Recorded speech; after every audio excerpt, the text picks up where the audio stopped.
Good evening, everyone, and welcome to tonight's episode of Creative Characters. I am your host, Ravnos Archon. Today we get to dive into one of my favorite TTRPGs, which is Legend of the Five Rings, created by the AEG company, Alderac Entertainment, who some of you might know if you've ever played the L5R card game, if you ever played Warlord Saga of the Storm, or some of their board game offerings, like Smash Up is one of their biggest games. They created a card game, and then they created a role-playing game based off of the mythos and the lore that they had written for that card game, based off of Miyamoto Musashi's Book of the Five Rings, arguably one of Japan's undefeated duelists. In the 1640s, he created the quintessential book of martial arts. The Book of the Five Rings has a chapter on Earth, which is a basic introduction to martial arts and to leadership. The Book of Water, which is for basic techniques and for fundamental principles, both in and off the dueling ring. The Book of Fire, which details the struggle and the timing of battle and how to turn the tide and feel the ebb and flow. The Book of Wind, which is all about the failings of sword fighting, what to look out for, what to kind of keep an eye on. And then the Book of the Void, which is an epilogue and a kind of way of finding yourself falling into the right mindset, as it were. The book, the TTRPG, is one of the most elegant systems that I've ever had the pleasure of playing and running. It is called the Roll and Keep system, which is the predecessor to the 7C system of raises and risks. It is a D10 system, and it is, I think, going to be so much fun to introduce our guest to this system, because they have a lot of experience with D10 systems like White Wolf and World of Darkness. But Junie, you've never played Legend of the Five Rings, correct? Before tonight, you have never played or run Legend of the Five Rings. This is correct. I've never played Legend of the Five Rings. Yeah. Five Rings too, but five is cool. Been a day. I know, and that's why. I didn't drink today. I should have. You should have. Today I should have forgotten. So, now that we've gotten the fact that you've never played this other system, correct. The little bit that you've read, what is your takeaway? The little I've read, yeah, the minuscule part of literally maybe 70 pages, out of a 404-page book. Yeah. Not enough. Perfect. You're ready. You're ready to rock and roll. No, not even close. This is fine. I do see that it's a lot of history. Yeah. Which so as a history nerd, I appreciate. I appreciate the history. But when coming down to, the meat and potatoes, it's kind of lost in the sauce. Okay. But I understand why they put all the history in there. It's just, you sweet summer child. That's not even all the history. Oh, I know. This is the caption part of it. It's like, the things you may want to know.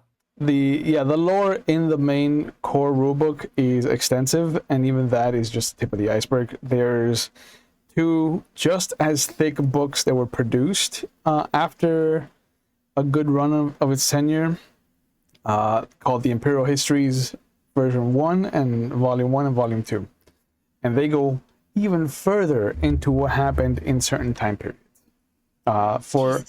And just to show you how much they actually put in, there is an entire I want to say 60, 70 years where all it says in the Imperial Histories is this time was tumultuous and the historians chose not to write about it. And to a storyteller, that is I can do whatever the fuck I want. Yeah, it does. So it's you want to do this? Bet. Got it. But Junie, what was the first game that you remember playing on your TTRPG journey, and is it still something that you play today? It is not. The first game I actually ever played was Marvel 2099. Okay. What system was that? And It was well, it was a D20 system. There wasn't a specific book on it because welcome to the internet. We have fun and games. And this was actually one of the first MUXs, multi-user experiences, that I was ever on. And everything was done based off of the rules that they had made. It was homebrewed and it was just made for that specific game. Okay. There wasn't actually any kind of rule book, but in that gaming system, what was funny was I met people who introduced me to the next gaming system I played, Hmm. and that was Vampire. The Masquerade. I bought the book in December of 1992. Okay. So I am very old player at this. What a different age that was. It, it was I mean, I'm not that age now. the 90s. Yeah. Ancient Nothing like being history. an 80. I wouldn't say ancient. I'm not that old yet. Junie, how did you get your moniker? Because I know that Junie is not your actual name. Even though This is correct. I do always start most of my emails to you as Juniper with an Yes, it exclamation is. point. Yeah, it's Juniper. Oh, it's Raph. Yeah. How did you get your moniker? If you don't Well, mind talking about it. no, I don't mind at all. Actually, today, ironically enough, is my stream anniversary of streaming for 13 years here on Twitch. Congrats. Thank you. And the funny part is that I had to come up with a name. And it was 2013, swatting was a thing, and I had to make it so different from my real life name, so people couldn't find me. And I had been rolling in SWTOR for a bit, and my main character was Junie. So I took that name, and then there was a street in Joliet. I don't live there anymore, so I could totally say that. Yeah. That's the name of Von Esch. And Okay. if anyone that watches my stream, they know I'm half Irish, half German. Yeah. So I took Junie Von Esch. There we go. It fits. And people go, "What's your name?" Juniper Renee Von Esch. There you go. That's the name you know me as. Okay. So taking a character's name that you've used already in a different media and then a street name, is that how you usually start off with a character's name? Where do you No. start when you're coming up with like a character to play? Is it the name? Is it a loose concept? Where does everything begin for you when you come to the table?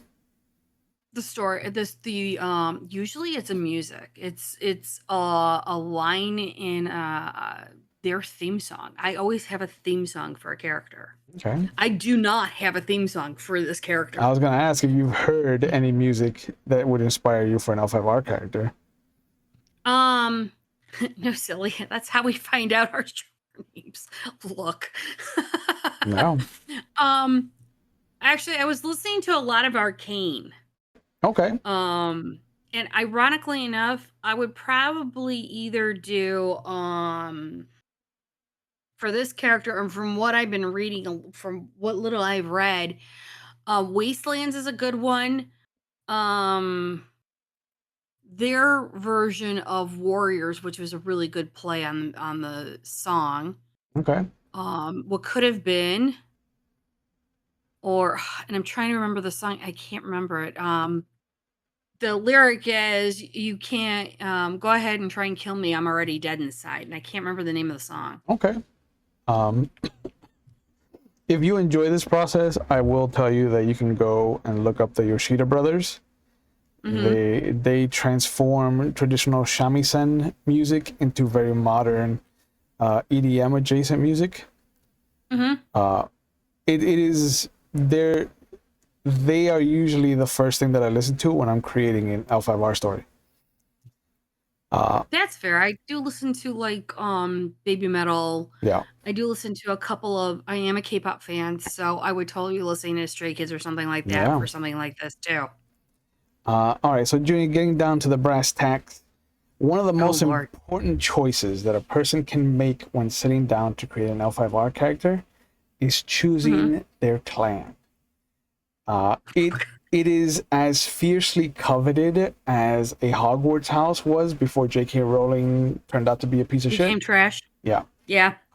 And since each clan represents one of the tenets of the Bushido, which one of the 7 virtues of the Bushido do you think that you embody in your day-to-day life? And what do you think would cause you to break from that philosophy or edict as you go down your decision of which clan you want to play?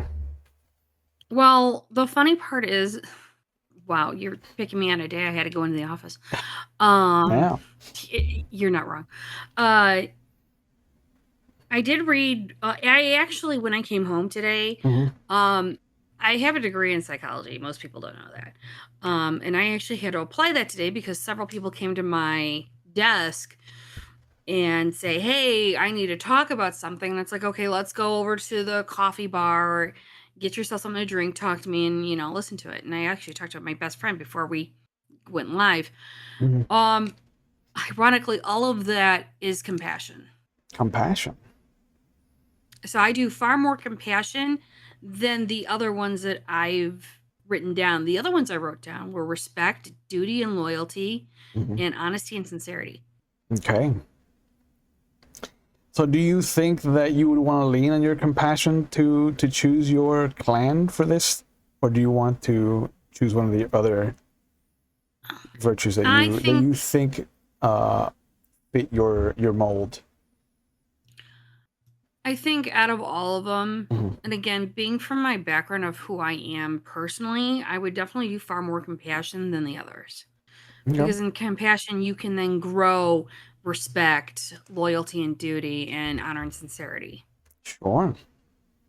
So I love how you say sure, but I'm like, yeah, what am I saying yes to? yeah. So in the lore of the game, Mhm.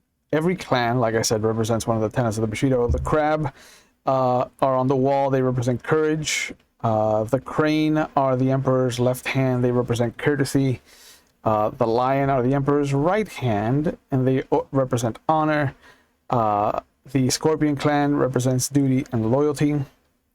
The phoenix clan, which is the little brother of the phoenix clan, represents righteousness.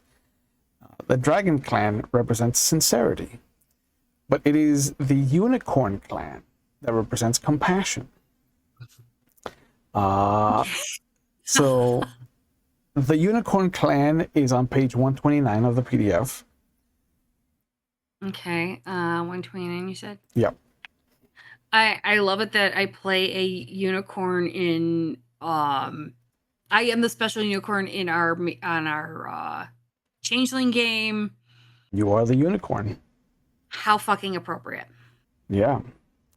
So now that we have your clan, we can kind of figure out where to build from. The the unicorn clan used to be the Kirin clan, and in the lore of the game, each clan was started by a god that fell to earth. There's the pantheon. There's a lot of esoteric history that's taken from Chinese and Japanese mythology, as well as like some Korean. And so the moon and the sun and the earth are all gods, and then there's another pantheon of gods, and then there are the 1,000 fortunes that are like, I wake up and I'm gonna have a good day, or I wake up and I stub my toe. Like each one of those has a different fortune. But the major gods, the kami that came down to earth, each one kind of landed in an area of Rokugan, which is the name of the land that we're on, and found their people, or people that wanted to be with them, kind of gravitated towards them. The Unicorn Clan were the most compassionate because they were the most removed from the caste system. Like they understand it, they adhere to it, but they also know that there's very little difference, that a person's birth doesn't dictate how far they go. Valid. And as such, the Unicorn Clan left the Empire in like the 3rd century. Yeah, fuck the Jason. They wanted to explore the world. They wanted to explore the world. They Oh, travel, yes. Their lands were the closest to the immortal fires of the desert that separates Rokugan from the rest of the world. And so they traveled for a good century and a half, 2 centuries, and when they came back, they were Mongolian. They were thicker, they Okay. were hardier, they were less Japanese, less Chinese, and more Mongolian. So they had been, shaped by their travels and by the people that they interacted with, and they came back very what some Japanese would call leaning towards gaijin, which are strangers. Valid. But they also, because of their time traveling, excelled in horsemanship. That is their claim to fame. They have raised the best horses in all of the empire. Okay. So, having chosen your family, that is a good starting point. Now that you know a little bit of their history, you kind of can start formulating ideas. Before all of that, because L5R is a very deadly game, like when we get to the health, you'll see what I'm talking about. Given the consent form that we always use and the session 0 discussions that should always take place before a game begins, what are some of your red flags that let you know that a table might not fit you? And what are some of the green flags that you're probably going to have a good time at a table? We will start with my major one, which you know rather well. I'm arachnophobic. Yes. I'm severely arachnophobic. Yep. And I have been in tables where my arachnophobia has been used against me. Where the person was aware of my phobia and they were like, well, you have to go see this NPC of daddy, blah, blah, blah, blah, blah, blah, blah. And then just not just intimately describe what this character looked like, but then got to the point where I had to take my headset off. I couldn't listen. I will let you know Yeah. the main bad guys of the Empire in the story, they became known as the Spider Clan. Yeah. So there's a lot Yeah. of lore associated that kind of insect, that kind of bug with darkness and evil and things like that. But it is definitely a discussion that should be had and should be respected. So Absolutely. The funny part is that when I play werewolf, I'm usually a glass walker that has connection. I'm always Weaver affiliated because my character's usually in a city and I know exactly how close to that line I get, but I never cross it. That's why you will never see me have any sort of where you know what's it's at my table because I can't do it. Because I have an overactive imagination, and that just no. Other lines and veils. I don't know if you want to like enter into this, but SA is absolutely off the table. of course. I am a survivor. Okay. I was a kid. And I've lived with that now for most of my life. So I will never enter into anything that is non-consent based as well as anything that goes down that road because I don't believe that that should ever be a plot point. And I don't care if it's for they're thinking of as saying a man or a woman, it doesn't matter. It should never be a plot point. There are other ways to write trauma into somebody, and that's not something we ever need. I have a little bit of a gray area for gaslighting. I was gaslit in my marriage. Wasn't really thrilled with that one. Mentally and emotional abuse. There's gray lines there as long as I know it's to the character and it's not to me. And there have been times where I started in the 90s where you had GMs that didn't know where the player ended and the character start or where the character stopped and the player started. Correct. So bleed was very, very heavy back in the 90s, which when I finally left for a hot minute of playing World of Darkness, when I came back and when I was brought back into it, I was so happy to see consent levels. I was happy to see consent forms. People ask me where things stopped Mhm. and where you can start. I'm open to pretty much almost anything except for essay, certain forms of, mental and emotional abuse, Mhm. definitely gaslighting, and arachnophobia. Yeah. Otherwise, I mean, throw the world at me. I want to be Chewbacca. Just try and kill me with the fucking moon. Mm-hmm. I'm totally fine. I'm totally fine with that. Yeah. So what are some of the green flags then? Gosh, I've any kind of. Well, I tend to write drama ponies. So resolving dramas or making that character grow. I don't mind. I've shown in many other places you can have a healthy relationship on stream. Mm.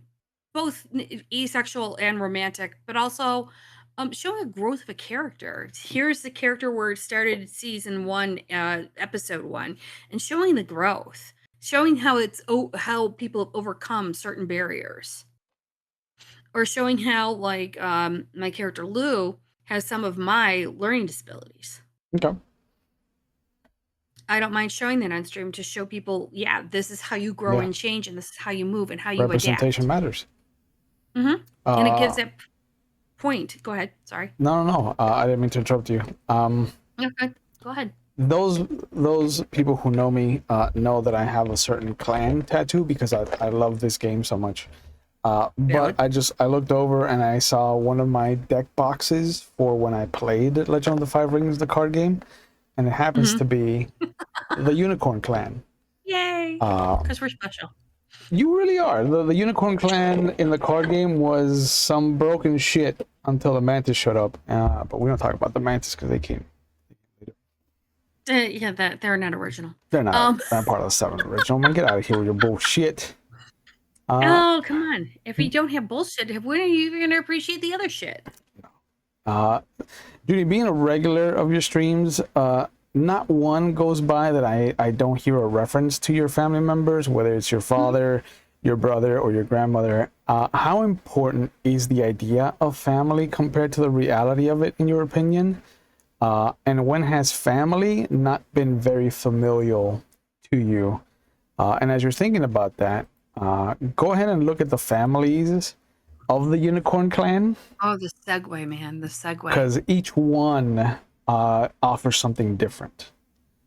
Yeah, I'm seeing that. Yeah.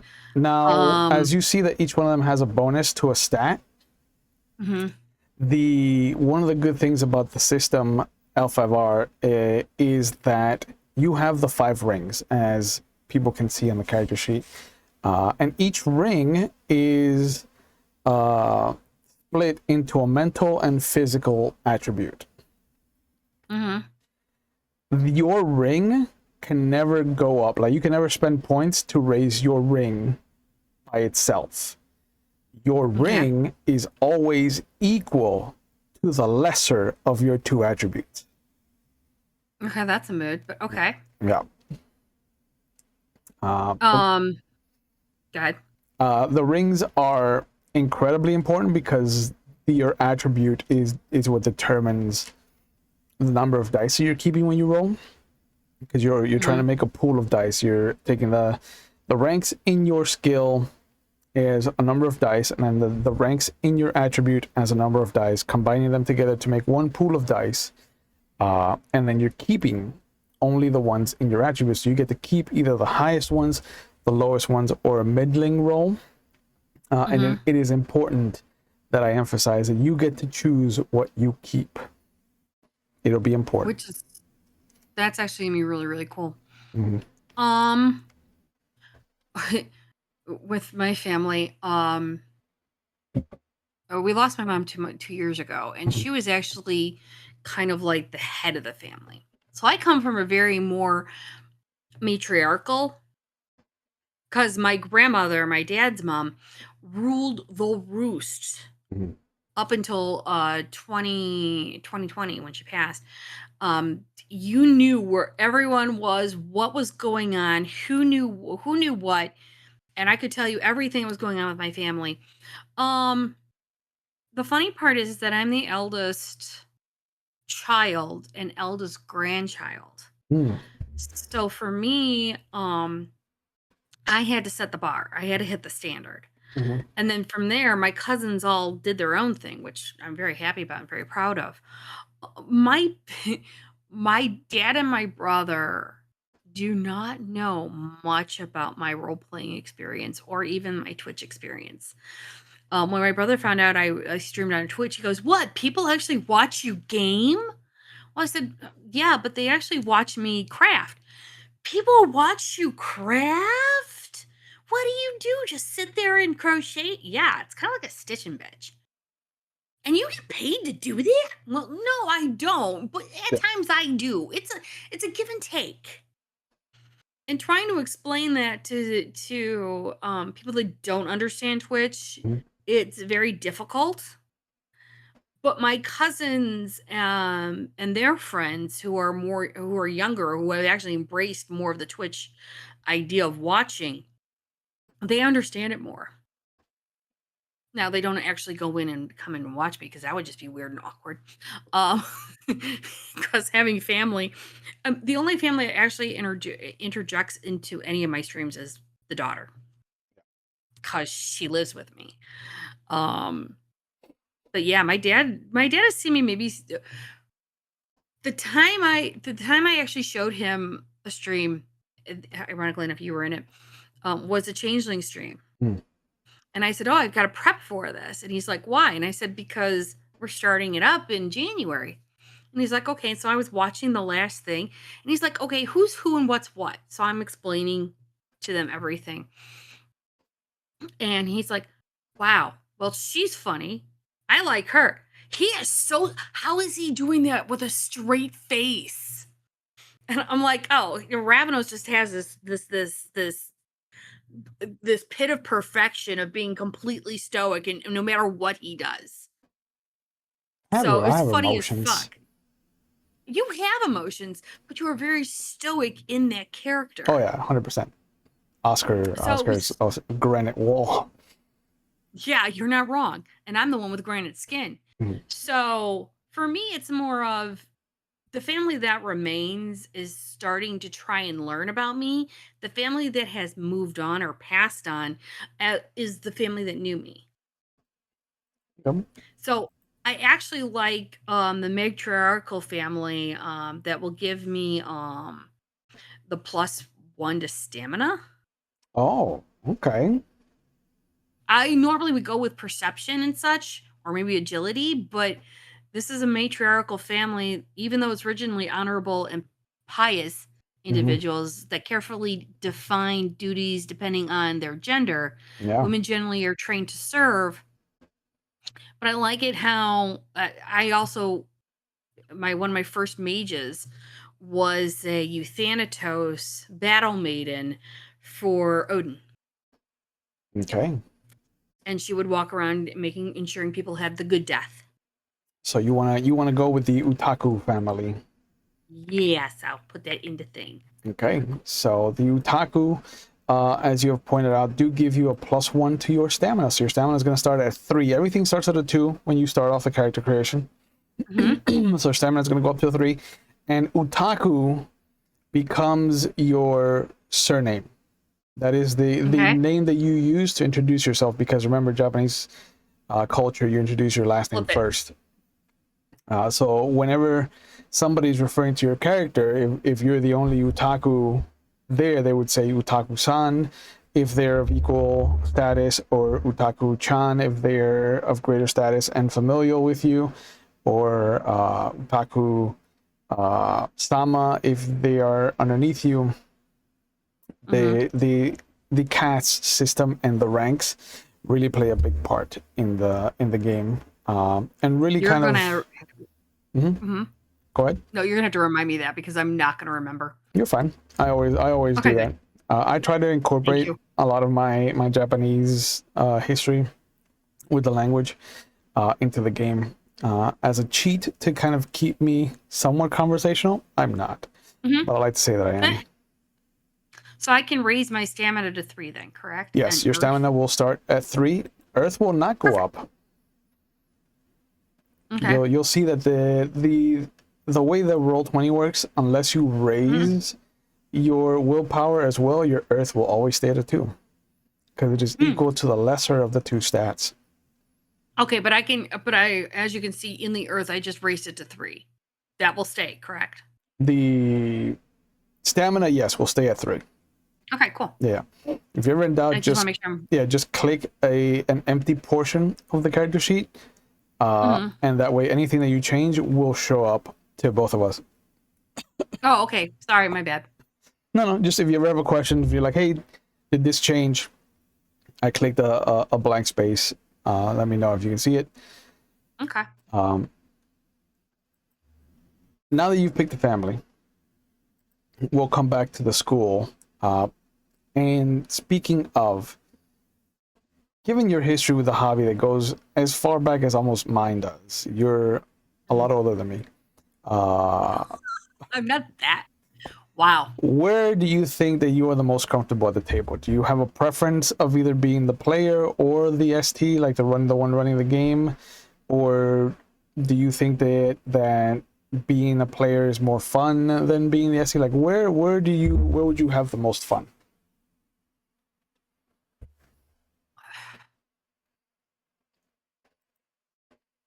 I'm gonna say this. I like it equally. Being we just finished Hidden City that I ran for almost 2 years. And I was a storyteller for another gaming area for 6 years or so. It's nice to be the player where I'm not carrying all of that. Mm-hmm.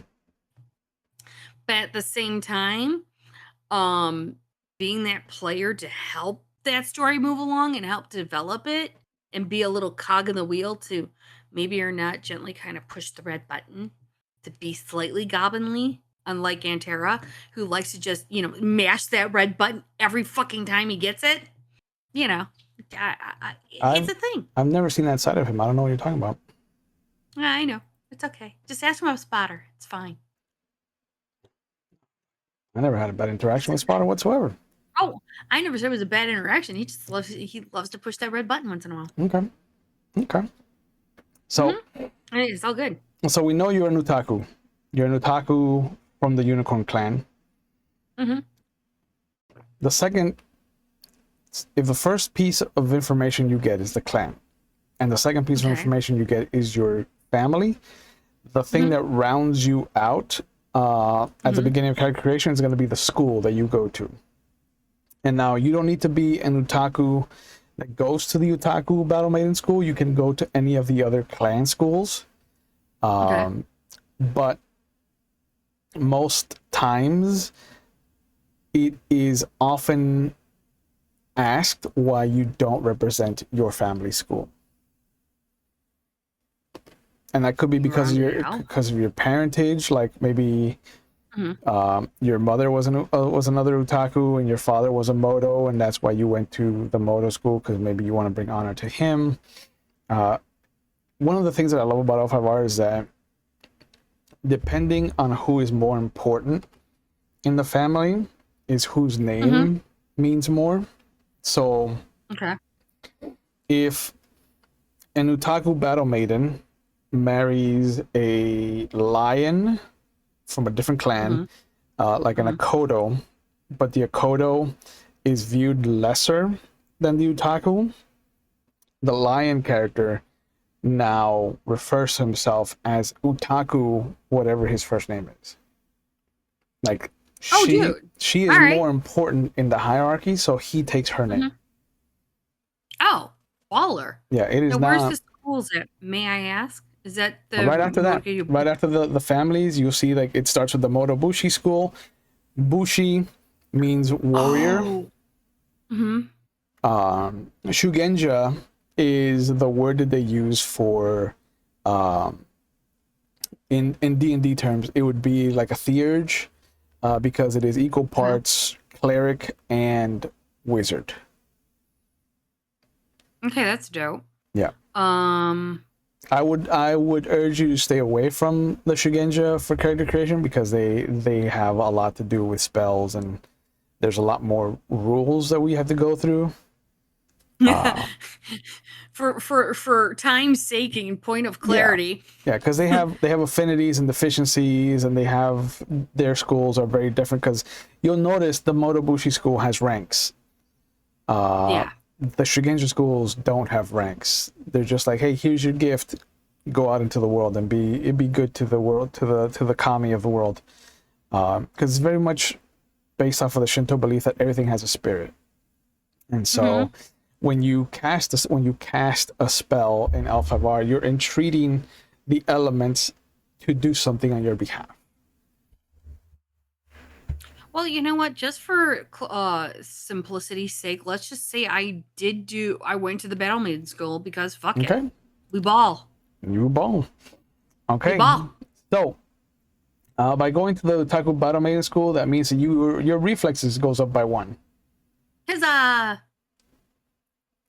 So that means... But my air does not go up completely because I didn't up my awareness. Your air does not go up. Correct. Because it's based off of the lesser of the two. Okay. And now, for your skills, we should be in the skills part of the page. Go ahead and put a point in the skills that are listed there. Battle, defense, horsemanship actually starts at 2. Okay. Kenjutsu and sincerity, all of those start at 1. Excuse me. You're right. And then you get to choose any one, a high skill or bugei skill.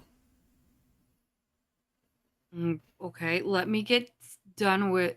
Yeah. What is Kenjutsu? Kenjutsu is the art of the blade. It is the ability to use a sword.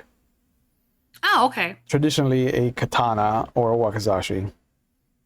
Or even a nodachi or tanto.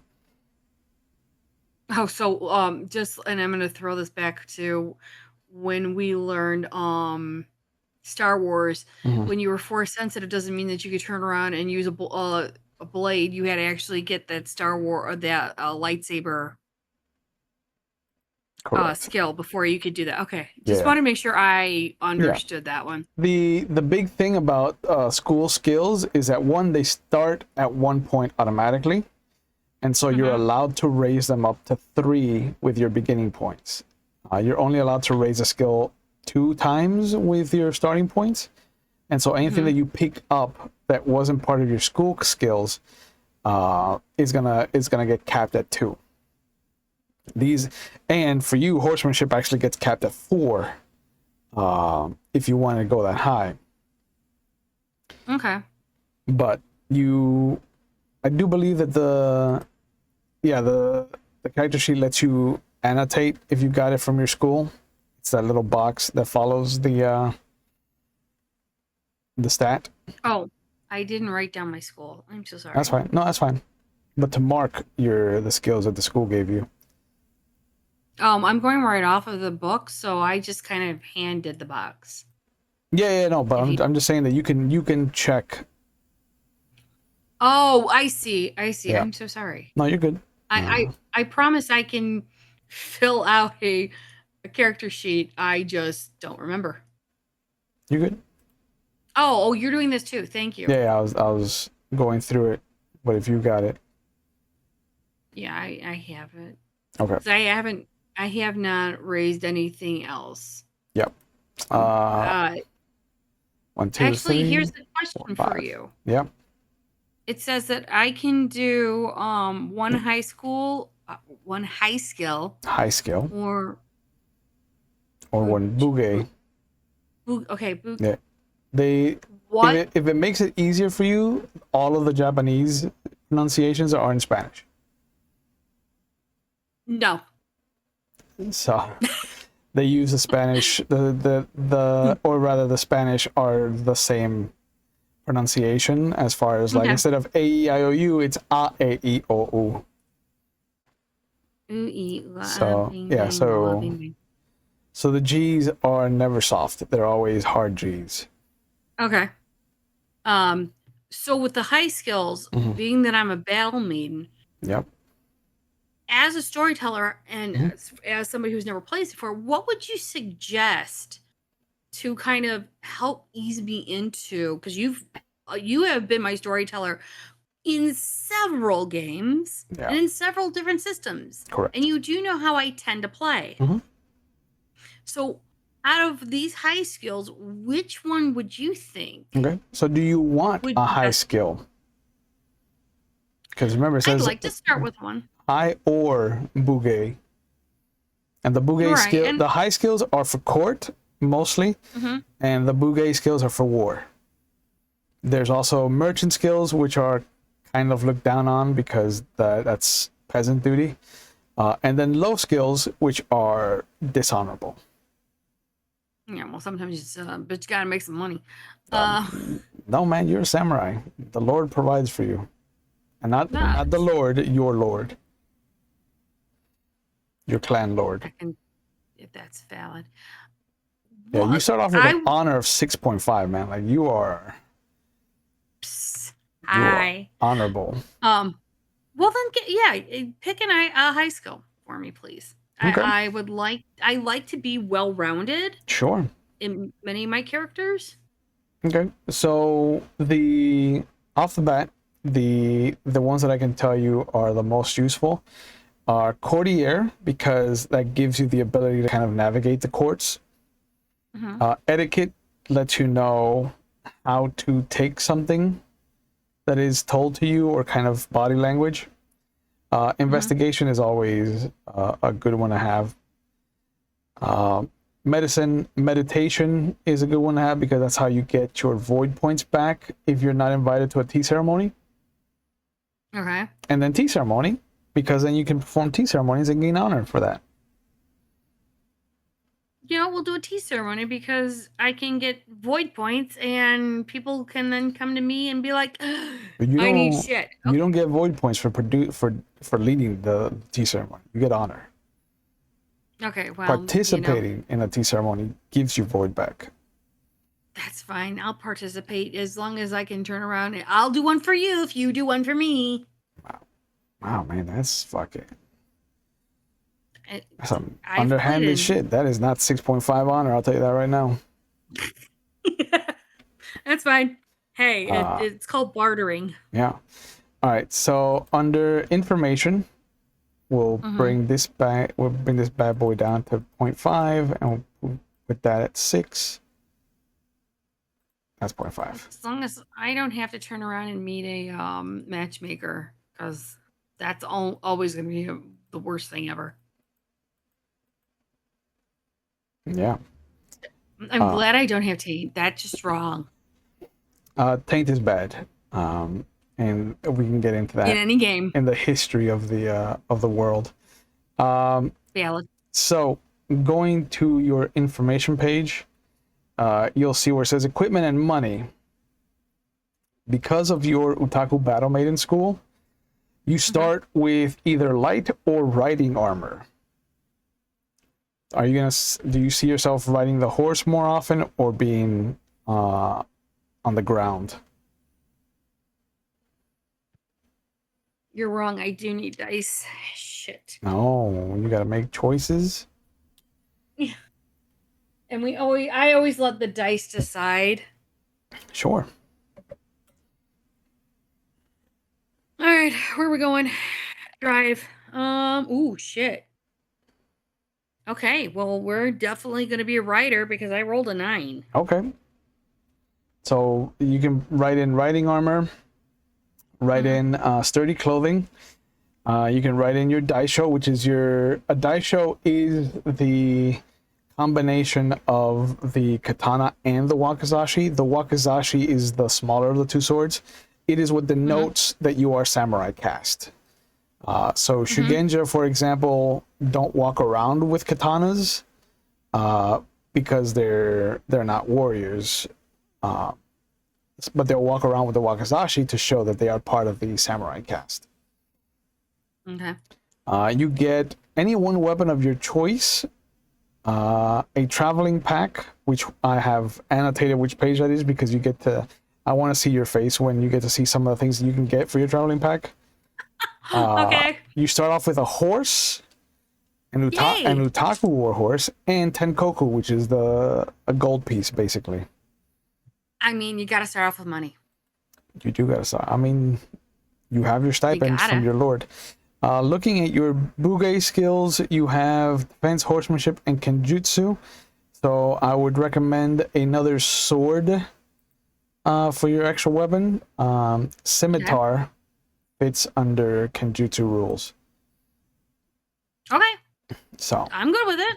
all right, so write all of that down for yourself. Under school technique, go ahead and copy paste. If you want the rank 1 technique, writing in harmony, which says the Otaku Battle Maiden value honor above all. You gain bonus equal to your honor rank to 1 attack roll per round. While mounted, you may instead choose to apply this bonus to 1 damage roll if you so choose. You gain a bonus equal to your honor rank to the total of all horsemanship rolls. Damn. That is fucking wild. It is? Yeah. I'm here for it. That's not where I needed to copy pasta. That's where I damn it. Yeah. I'm a second copy pasta shit. Yeah, man. Am I looking this pretty? Am I making this pretty? Is the No, question. you don't have to. You're saying that now after I've already started. Okay. Hi, welcome to Hot Wings with Junie. Yeah, for real. I don't know what the name is. What do you want me to put the name? Oh, just put it at the top of the little blurb. Oh, is that okay? So yeah. Am I doing that? Which is the writing in harmony, the rank 1 technique. Right, because they don't separate it by the rank. Yeah. Yeah, I don't know. Is this what I did? I did this. Okay, yeah, that works. Okay, cool. Yeah. I feel accomplished. There you go, man. Yay! So we can come back over here because this is going to be more important now. Okay, you said I can have a scimitar. You can have a scimitar. Where am I putting my scimitar? There is a weapon section on the character sheet. Oh, there we are. So you can put your katana, your wakizashi, and your scimitar in the first 3 lines. And I will switch them to Kenjutsu. Oh, wait. Katana. Yeah. Have you... I don't know what how do you spell washabi? Or wakizashi? I'll do it. I got it. Can you spell scimitar? Look, I can say the words. I just can't spell Jesus, them. Man. No. There's no Jesus in this one. It was never something I had to study in English. Sure. And learn how to spell. Yeah. So now that we've taken a break to go into English literature and proper spelling of words, Junie, what has been your? Because I was going to ask you if you've seen any samurai movies before ever, or in preparation for this. But what do you think has been your favorite genre of the hobby to explore, or do you have a genre that you've wanted to explore that you have not touched or dived into as of yet? Oh God, for movies. Actually, I have never really seen a samurai movie, so I wouldn't. I think. Oh, the only one I'll take it back. I've only seen one, and I really would never consider that a samurai movie. Mm-hmm. It's Tom Cruise's The Last Samurai. Okay. Yeah. Thanks, Sway. Despite Tom Cruise, you're not wrong. That one I saw. I've heard so many people rave about the 47 Samurai. And then I've heard a lot of people talk about other and I can't remember the names of them right now because they're like at the tip of your tongue and you're just like Sure. But there are a lot of other movies that I'm sure I'd love to see. My favorite one, and it's not Japanese, sadly enough, but I loved it because it had 2 really great martial art actors come together. Mhm. Um, it had Jet Li and Jackie Chan in it. Oh, okay. Journey to the East, Journey to the West. No, it was oh shit. Now it's like it's one of my favorite ones and I can't think of the name right now. No, Real favorite, yeah. this is what happens with dysnomia. I can think of the name, I can't say it. So give me like 30 seconds and I will give Yeah. you, Well, because Jackie Chan did the no, it was Jet Li that was the Monkey King. okay. It was the forbidden oh scheiße, Hutzfere. Um sorry, the random German comes in so I can focus again. Yeah, It man. was Forbidden Kingdom. That was it. Okay. So yeah, a different name for Journey to the West. Got it. Oh, I didn't know Uh, it was Journey to the West. yeah. I'm sorry. Anything with the Monkey King is based off of the Journey to the West stories. Yeah. But Uh, I loved that movie okay. and I like those, and I do watch a lot of Mandarin dramas that's all in Mandarin, so you have to read the subtitles. Mm-hmm. Mm-hmm. Friends of mine actually read or watch more Korean and Thai, but I just love the I sit there and I just watch the whole Mandarin drama thing. I just love them. Okay. So is that the genre that you wanted to play in, or would like to play in? I'd like to play in that one at some point Mm. just to get that feel. Um, Other than that, and this actually goes back to your first question to me Mm. was what was my first game? Okay. I would love to get back into a superhero game. I'd love to go back into a Marvel game. Wow. I would love to go back into playing because I played a mutant, and it was that exploration of not just the physical manifestation of being a mutant and the physicalization of the powers, but was how do you handle that crisis of personality and how does this define you? And then with the rights of mutant rights and being I'm a woman, and I may or may not have gotten rights taken away from me recently. Um, it's that constant conflict of what is greater, what is better? Is it the greater good of all, or is it the individual? And when does the individual come come into effect becoming the greater good, because it's not just that one individual now, it's more.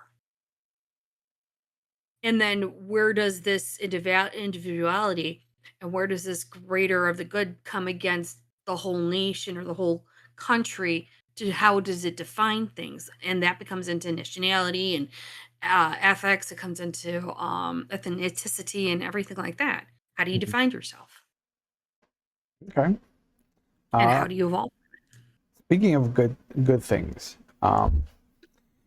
in your opinion, what makes a good game great, and what makes a mediocre great game fucking trash to you?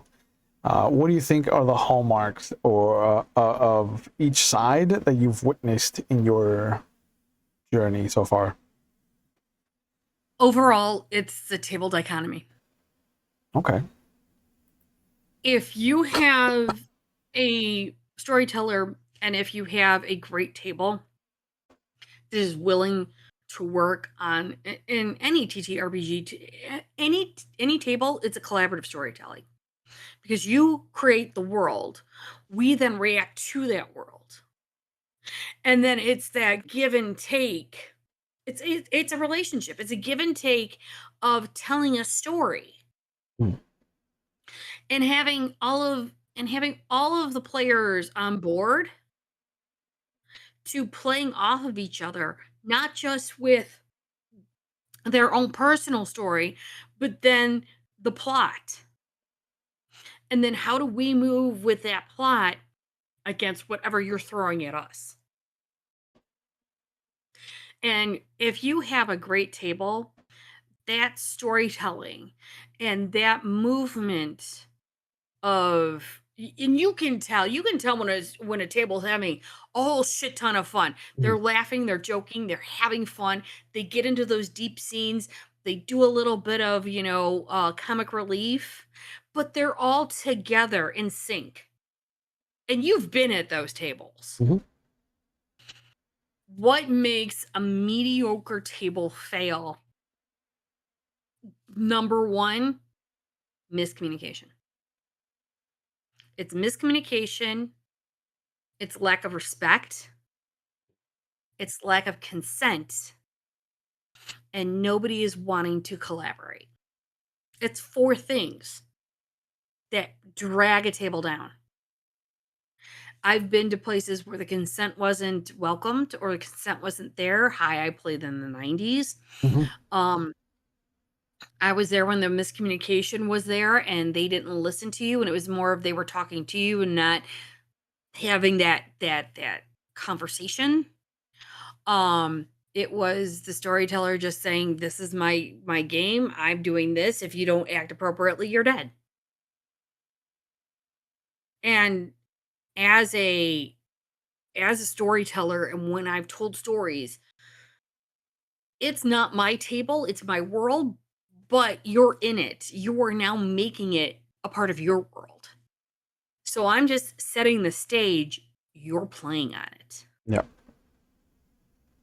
So for me, it's got to have that give and take. If it doesn't, then it just fizzles. Okay. Uh, Hi, welcome to the long story of shorts. no, you're good. You're good. Trust me. We are at the point that I think everybody gets excited for in character creation, which is putting in points. Oh Uh, boy! yeah. Unlike White Wolf, where you get points at certain stages, in L5R, as you have seen, you get something for free for picking a clan uh, and family. And then you get something for free for picking a school. And your school kind of gives you the beginning steps of how to build your character out. When arriving at this kind of point in character creation where you get to really determine what the character is for yourself, do you find yourself using your points to pad the shortcomings, or do you strengthen the abilities that they already have and excel at? And do you think you use the same idea in your day-to-day life, or is it very different? Like, how does it work for the character, and how does it work for Junie as a person? But you do get a you, where are these starting points? You get 40, man. You get 40 points to build out your character. The So question is it one-on-one or is there a ranking to no, there this? is a ranking, just like Aha! in White Wolf. Everything has a cost. I wish things were one-to-one, but for raising an attribute, it costs the next level times 4. Okay. For raising an ability, it just costs the next rank. So if I wanted to go to 1, it's costing me 1 point. 1 point. If you want to go from 1 to 2, it will cost you 2 more points. So to bring a stat that is 0 to 2 would cost you 3. Okay. So if Yeah. I go from 1 to 2, it's 3 because Yeah. plus. There are also advantages and disadvantages in the game that are kind of like the merits and flaws of the White Wolf system. So you could also pay for advantages with these points. We're going to kind of gloss over that because that is an extensive section of the book. And there's a lot. What I love about it is that there's a lot of stuff in the advantages and disadvantages that are clan specific.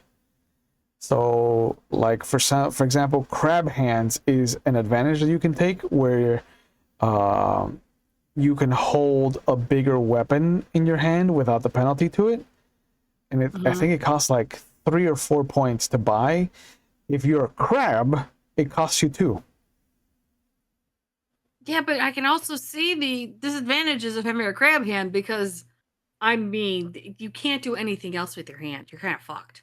Yeah, but it really is. It kind of makes you think about what you're gonna do with your character, because there's one uh, that is like alluring countenance or something with your visage that offsets people, that makes people uncomfortable around you, Hmm. and it is normally a disadvantage that's like 3 or 4 points worth to take to give you.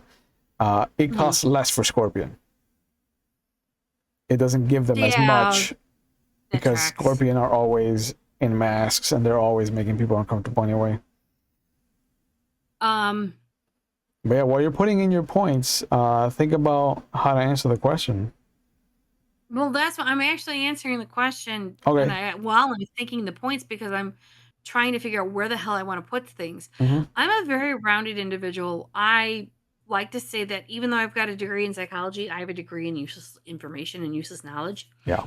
which ironically enough will get me a pie square in any Trivial Pursuit game. Why, I don't know.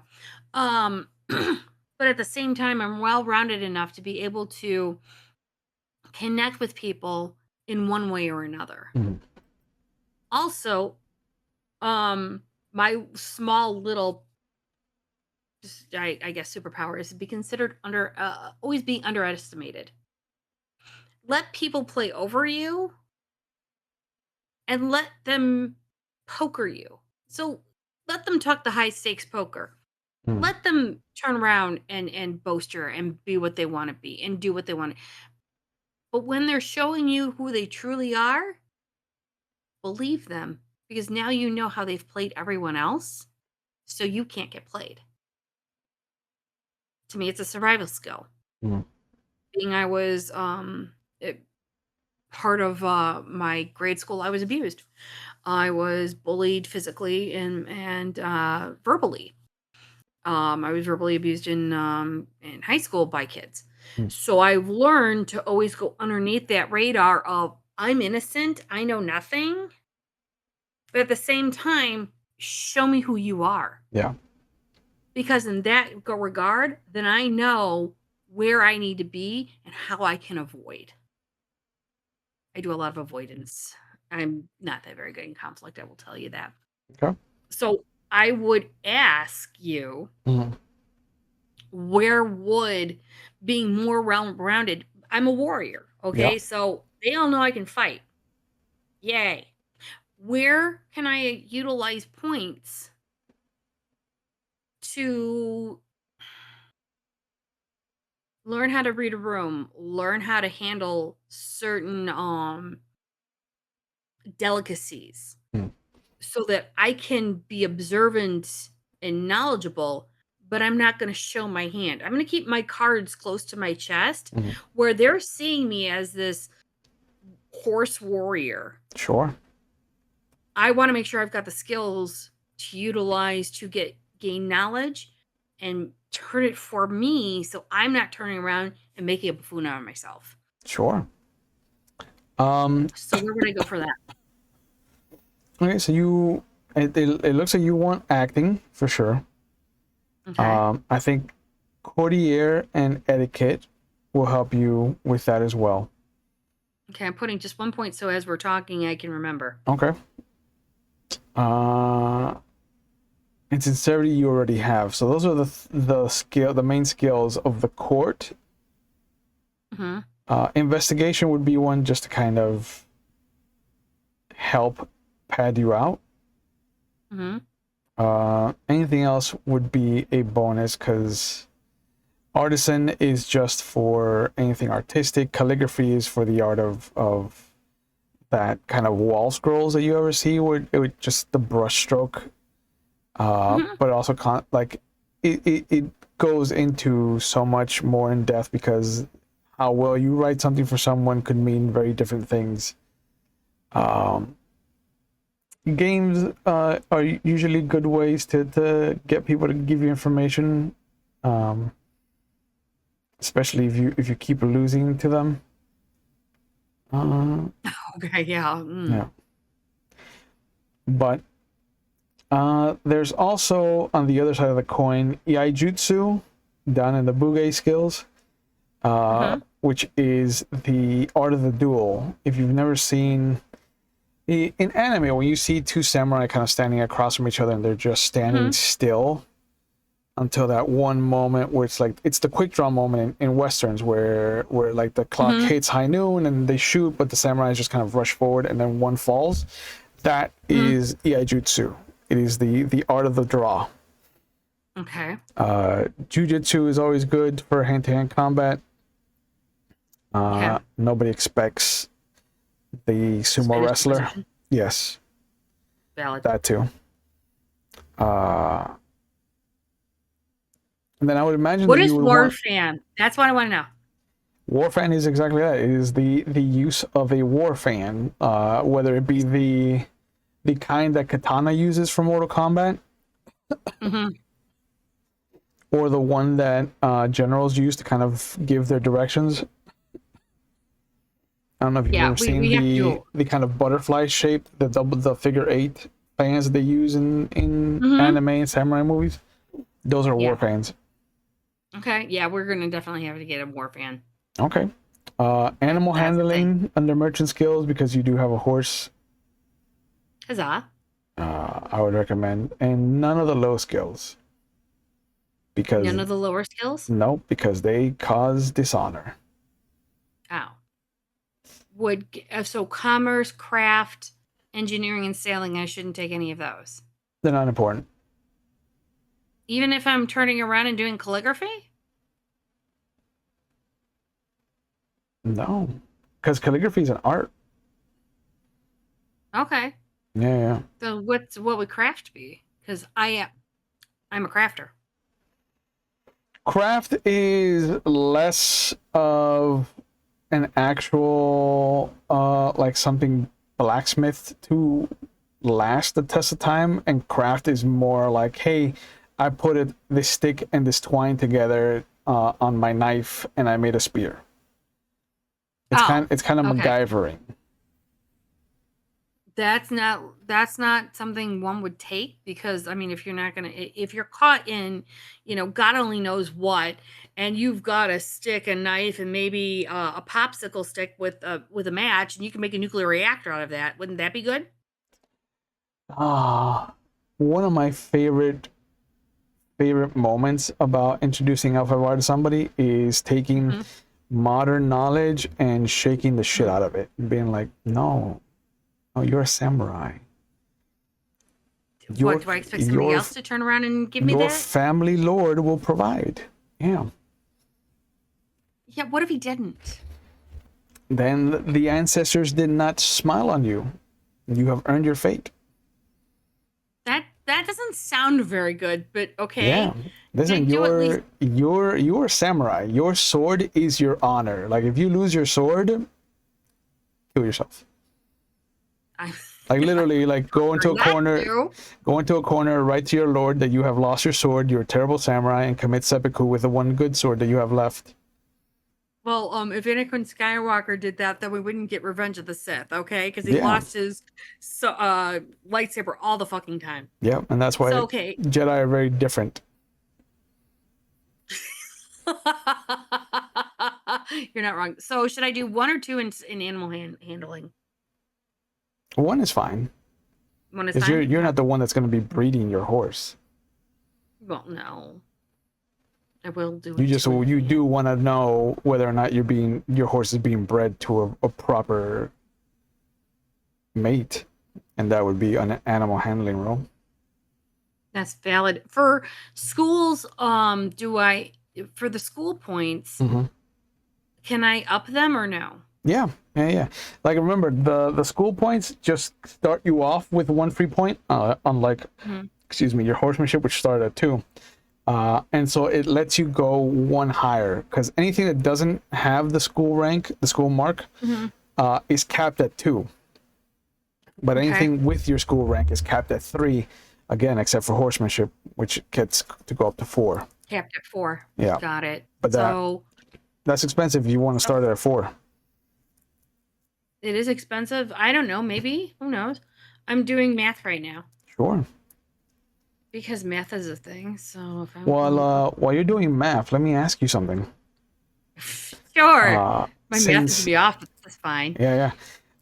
Since you brought up the fact that neither one of us is working in the field that we studied, or that we were trained for.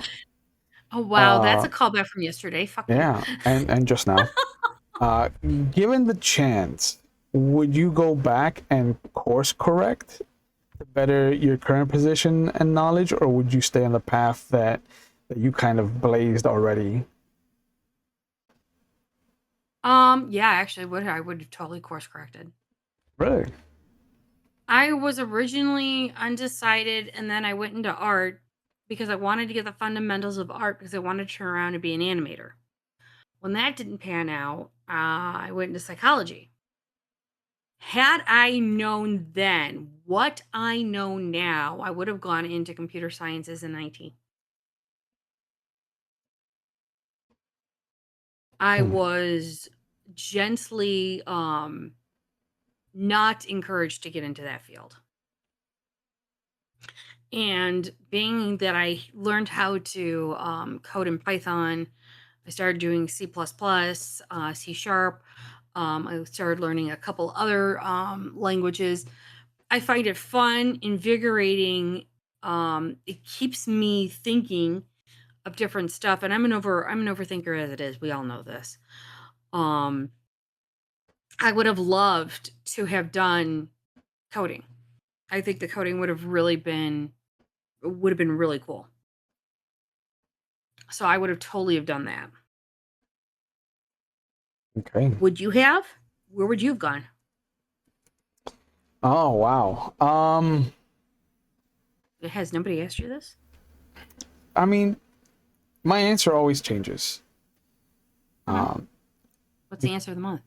The answer of the month, I think, would be no. I don't think I would course correct. I think I would. I think I would take more chances because I let a lot of people kind of dictate what my limitations were. And in retrospect now, I can see that I didn't have those limitations. So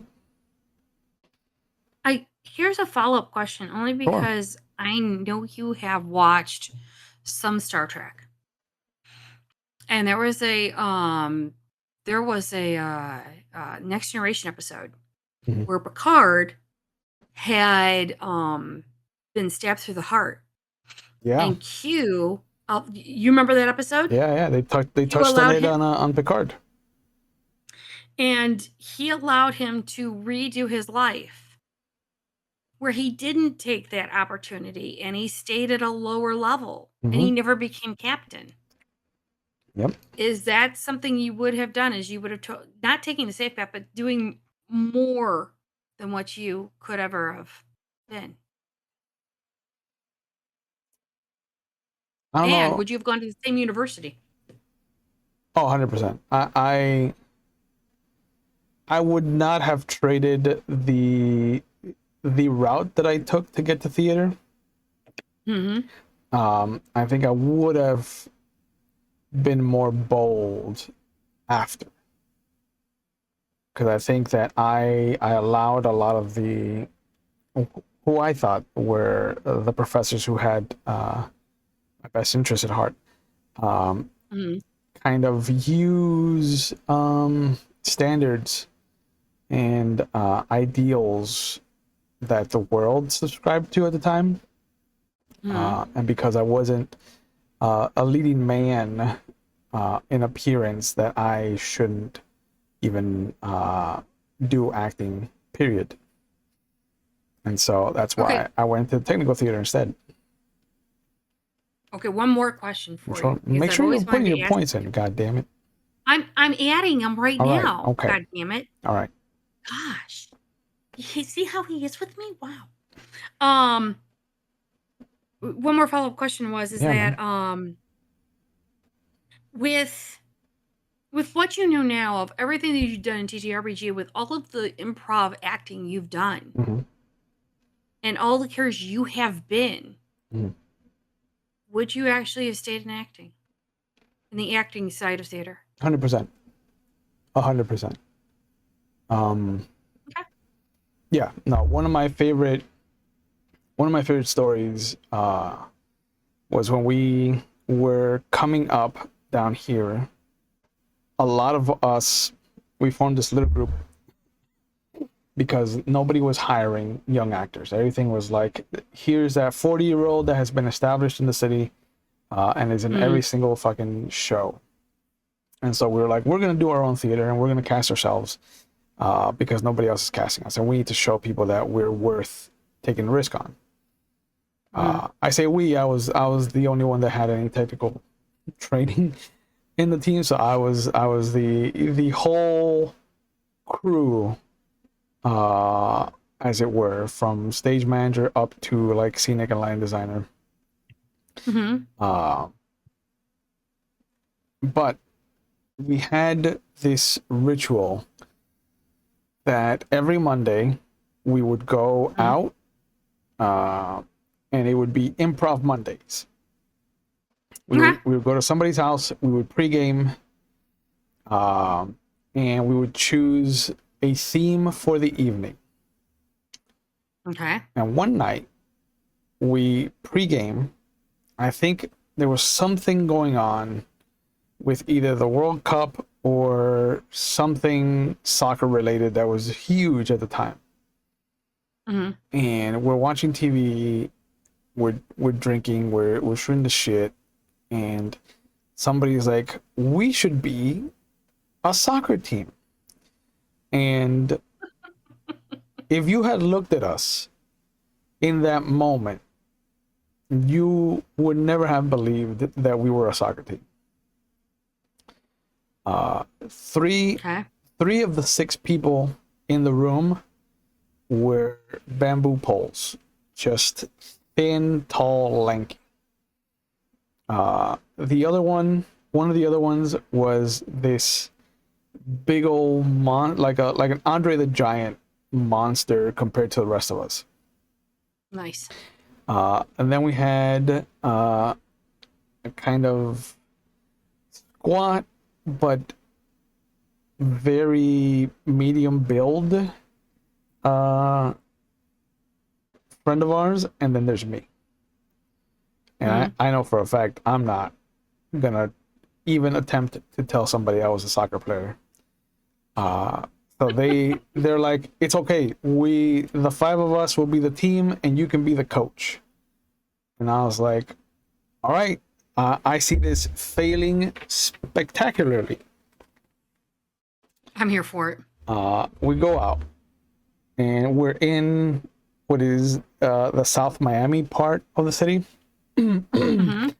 It was booming, it was coming up. We were at a bar called Irish Times, and we're drinking, and somebody comes over because we were in the middle of trying to figure out our team's like battle song.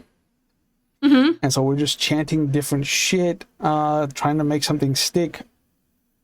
And one of the people that has this group of, I would say like 8 or 9 different people, they've been drinking. You can see that they got a bunch of cups at the table, and they're pretty sauced.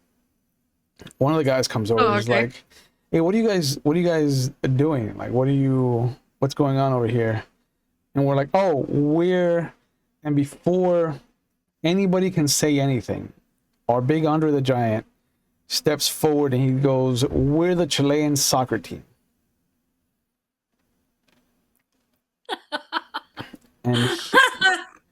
And this guy takes a step back and goes, what? And all of us understood the rules of Improv Monday. Like, there's no does not exist. It's yes and. And our the brain of the outfit, as it were, just kind of puts his hand on Andre the Giant's shoulder and leans in and goes, "That's fucking right. We're the Chilean soccer team. We're here practicing with fucking whoever."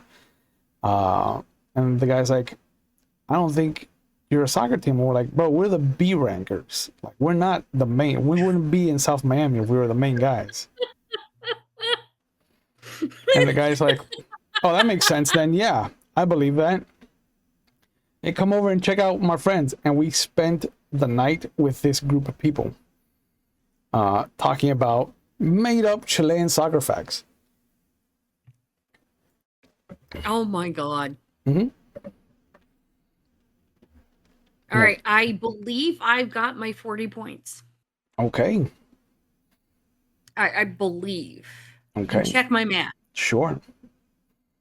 I believe a 2 was automatically like 3 points right there. So. Okay, so you got 1, 2, 3, 4, and 3 is 7, 8, 9, 10 on just high skills. 2, 4, 5 is 9, 11, that's 21. Oh, I'm lowball. I hate that at 27. Okay. Yeah.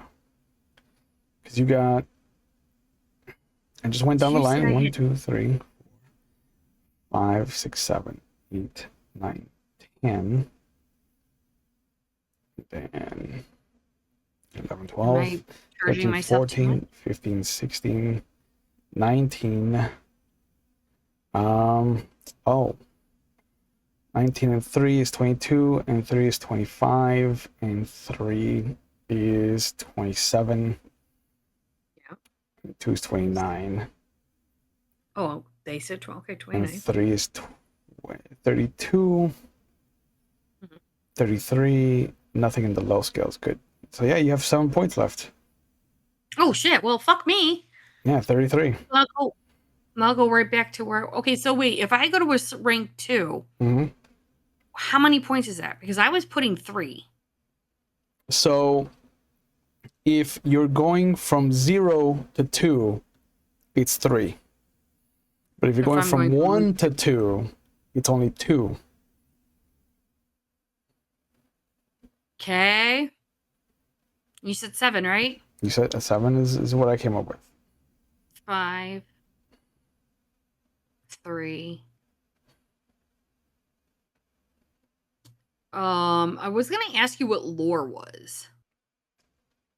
Lore is a broad skill that lets you kind of have studied something. So you can get lore in Shugenja, which would be that you have studied what it is to be a Shugenja, what role they play in society, whether you are allowed to kill a Shugenja or not, depending on the circumstances. Lore, sure. Yeah, lore Maho would be all about the blood magic that is looked down upon and kind of leads to taint in the world. Lore Bushido, we know you don't have because you don't know anything about the Bushido.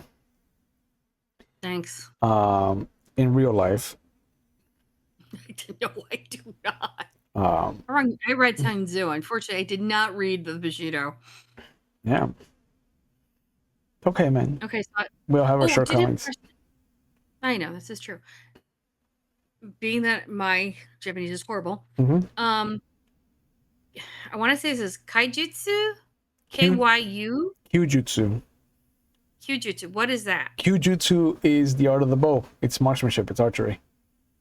Okay, and then Ninjutsu is being a ninja. Ninjutsu is using ninja weapons, yes, and doing ninja tactics. Well, then I'm going to put 1 in there for bow because I put myself in for hunting, and I would like to use a bow. Yeah. I mean, so horseback archery is a thing. So I did 1 in the bow, and then I raised my acting and my artisan to 2. So that's my 5 points. That's my 7 points. Yeah, 3, 3, 4, 5, 8, 9, 10, 11. and then 13, 15, 20, 23, 26, 29, standing real fine, 31, 32, 35, 36.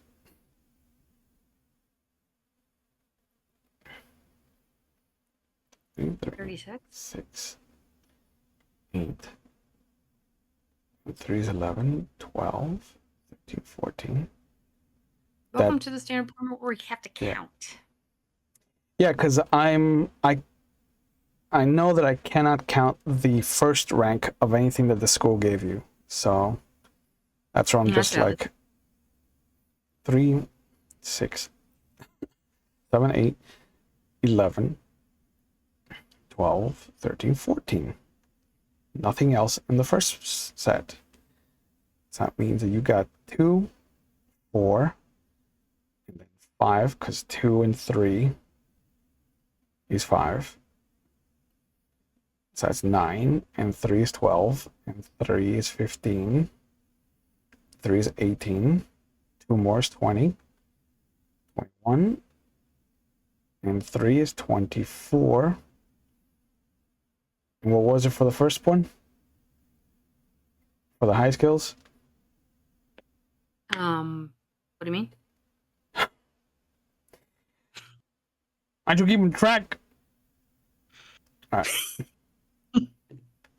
You were keeping track. So was I at some point. Yeah. That's all right. We'll say that you're done and move on. Yay! I did a thing. 1 or 2 points won't matter. No, not at all. I mean, come on. Somebody hear me scream in space. It's fine. Yeah, man. You'll be fine. It's not like you're going to die first game out. No. God, I hope not. No, man. Junie, when you're normally going through the process of character creation, how do you like to do it? Like, is it something like this where it's a one-on-one kind of thing? Do you just want to come with a already made character, or do you want to build it at the table with the rest of the group? Like, what's your preferred scenario for character creation? I like to come with a skeleton of a character. I would like to come in with certain points of like, this character will be able to do this, this, and this. Now, I like to, again, the table is collaborative. There's always a collaborative table. I always want to make sure that I'm rounding out certain things that other people haven't done. Or I'm picking up certain things that other people may want, or what the table will need. So like with our changeling game, I was a tank. You're the off tank because you're turning around and getting everything else done. Where I'm going to eat everyone and munch, munch, munch. Because fuck it all, we brawl. Okay. That's what I tend to do. Usually it comes off with the idea of the character. I bring out the skeleton of the thing where I would like to see my points go. And then as people are talking about their characters, I'm like, okay, well, I can put her here. I have this. She could be able to be doing this, this, and this. So I'm working with the table, and they're helping me build her out while I'm helping other people build their characters out. Okay. So, like I said, we've gone through everything of character creation except for the advantages and disadvantages, which advantages are on page 146, disadvantages on page 156 in case you want to take a look at them later. The skills are broken down in page 135, but I want you to turn to page 207 so you can see that box of the traveling pack, and when you are doing your character, you get to choose 10 things from this traveling pack section that you start the game with. It. I don't know if you've seen it, but I can tell you there's a fucking pet monkey. I mean, if you're not having a punk monkey, are you even traveling right? And counts as 2 choices, bro, but those are 2 choices well spent.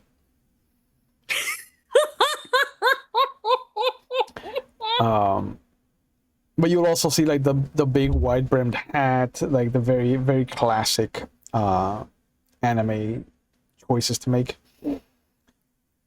While you're looking I at want to that, be a ninja with a monkey. You're not wrong. while you're looking at that, having gone through how Miyamoto Musashi envisioned the five rings, and now having learned how the book handles the five rings with air governing empathy and intuition, earth governing mental and physical fortitude, fire governing motion and illumination, water governing change and flexibility, and the void governing everything and nothing simultaneously. What element do you think governs your life in day to day, and what do you think you would choose to represent your idea of what the void ring means to you?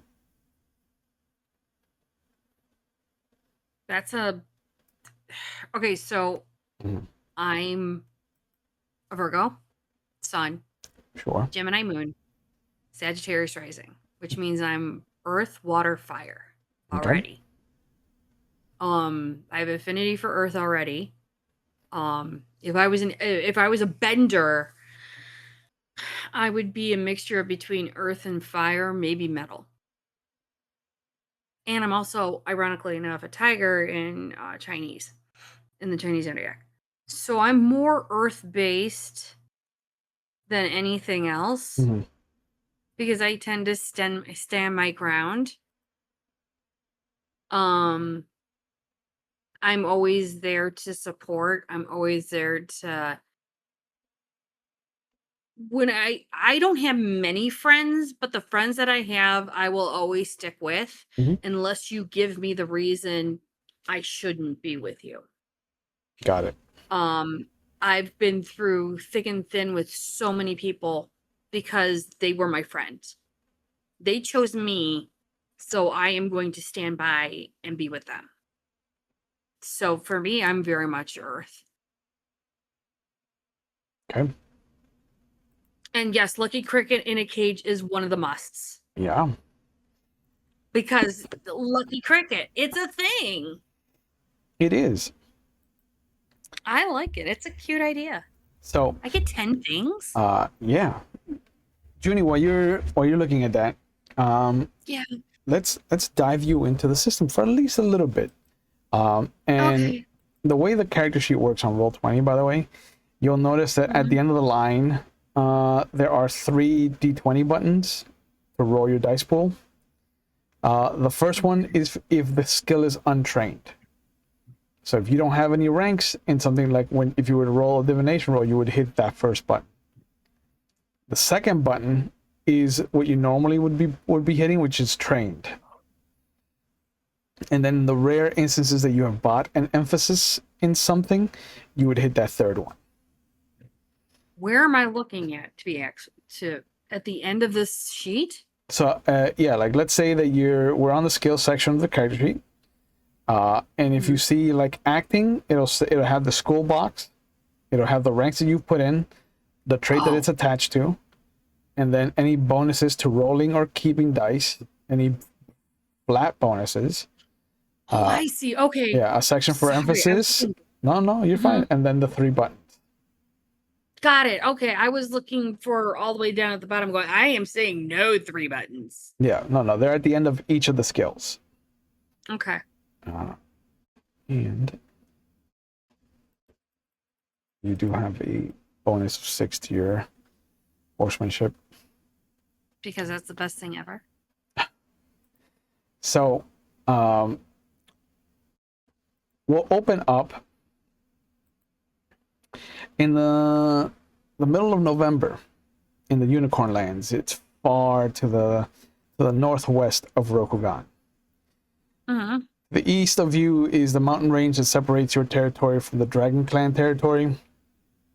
And to the south, beyond the mountain range that is called the Spine of the World, is the Shinnoman Forest, where the Scorpion Clan's territory begins. It has been some time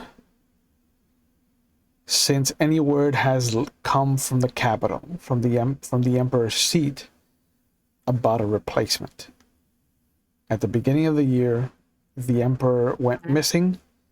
No one has found him, and they believe him to have perished in some situation. Okay. The clans are using this winter court because normally during the winter is when the majority of the court dealings happen in Rokugan. Nobody wants to go anywhere, so they'll go wherever the big courts are going to be held, and they'll hang out there for the winter. Okay. The clan champion has rallied all the samurai in the Unicorn clan. Okay. His name is Moro Chagatai. Am I going to try and remember that one or no? If you want to earn favor with him, sure. Chagatai is a fucking bull of a man. Short, even by Rokugani standards. Wide, like a linebacker. Kind of latte colored skin, the very thin wisp of a mustache, and the patchy beard. Very, very heavily leaning hard on his Mongolian roots. Mm-hmm. The letter that arrived at your family estate, which one of your parents is the more important one? Well, I came from a matriarchal family, so probably my mom. Okay. The letter has come addressed to her, but just like Mulan before you, she has taken ill, and a lot of the Shugenja claim that there is some kind of imbalance in her that needs to be looked after.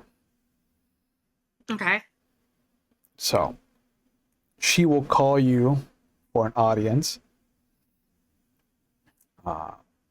and even though the servant that comes to get you says it's an audience, you are not taken to the family's tatami room. Okay. You're taken to the back where your parents' bedroom is, and part of your house. Oh, so we're having one of those conversations. Probably. But the servant goes up to the shoji doors, the rice paper doors. Mm-hmm. She kneels down at the edge of it, and she will pull the door open slightly, as is tradition, and then slide it all the way open.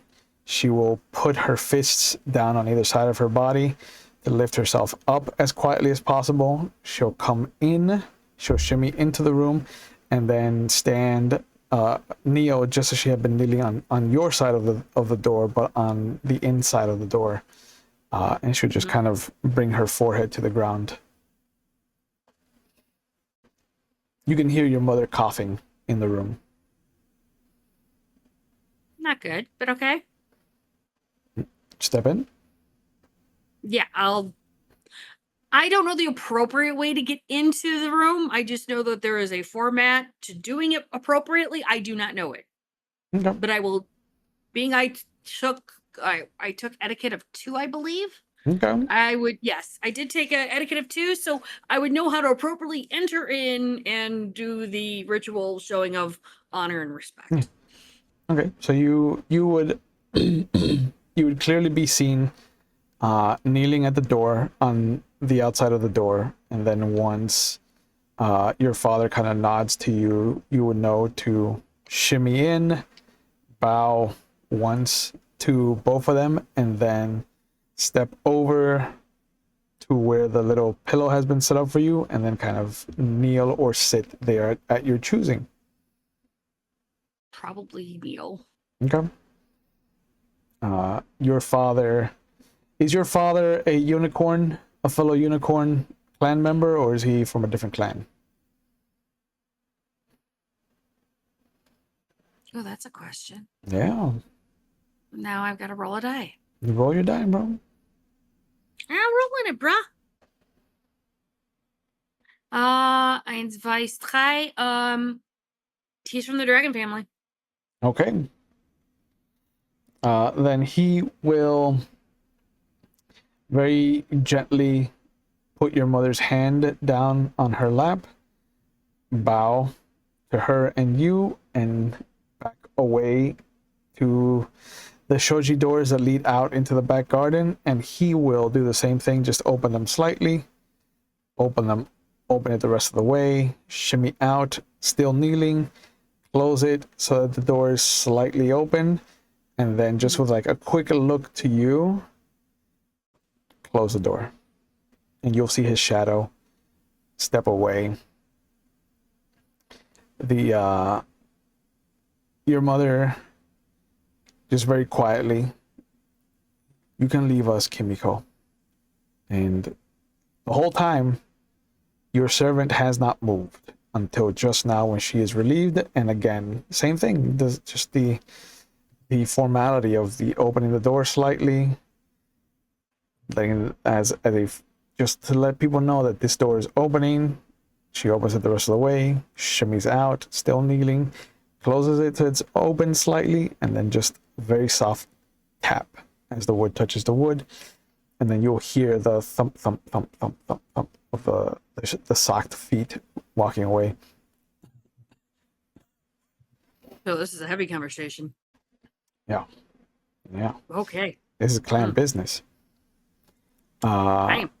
She reaches under the mattress, the little very thin kind of mattress, I forget the name of it, the futon, and she pulls out a scroll and very weakly will hold it out to you, and take it quickly so she doesn't have to hold it for long. Yeah. And you will see that there is a broken wax seal of not the clan, but the Moto family,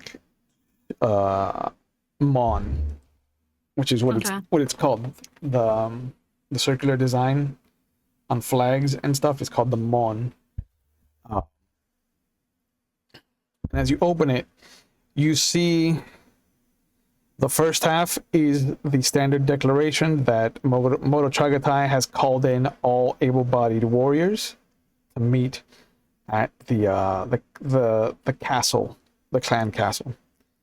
The second half of the message, though, is very off-putting because he states that if anyone does not obey these orders, they will be considered traitors to the clan and treated as such. Okay, so don't follow, get kicked out. Mm-hmm. Okay. Yeah. Which, having grown up in Chagatai's dominion as him being the clan champion for the last 10, 12 years, he is a man of absolutes. There is no gray area with him. Okay. And so your mother looks at you once you're done reading. She nods. You will have to go, Flower.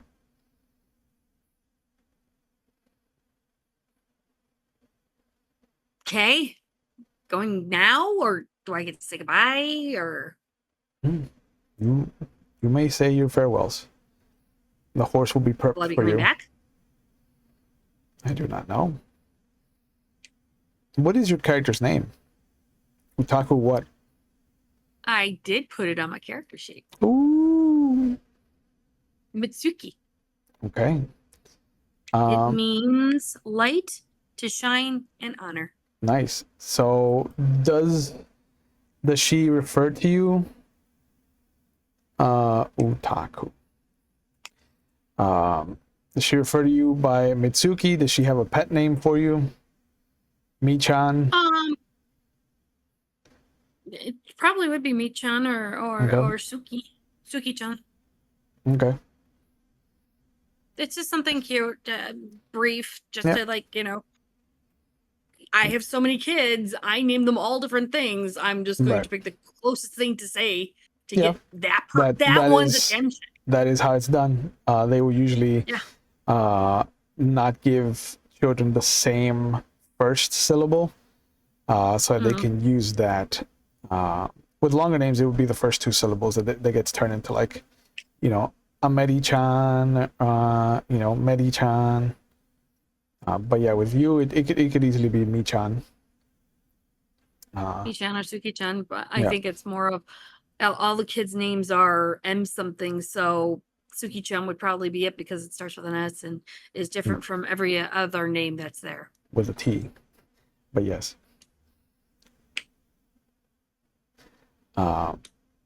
She gets up, and for the first time, you can actually see how sickened she's become. She's not as imposing as she has been in the past. But she comes over and she kneels down with you. This is a great honor for our family.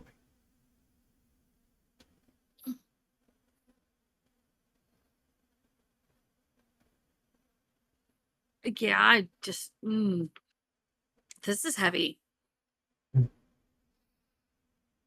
And she puts her hand on the top of your head and she gets up and goes over to where her battle maiden armor is. And you see her bend down and like she kneels down in front of it. She bows very respectfully to it, almost putting her forehead on the ground. And then with both hands, she kind of comes up and grabs the base of the display for her daisho, and she comes over and she puts it in front of you. You'll take your family swords. She will bring you bow back to it, of course. So like, they will see that you are returned safely. Thank you. It's okay to be nervous, right? Nervous a little bit is nervous good. right now. It means you're still alive. Yeah, think. Can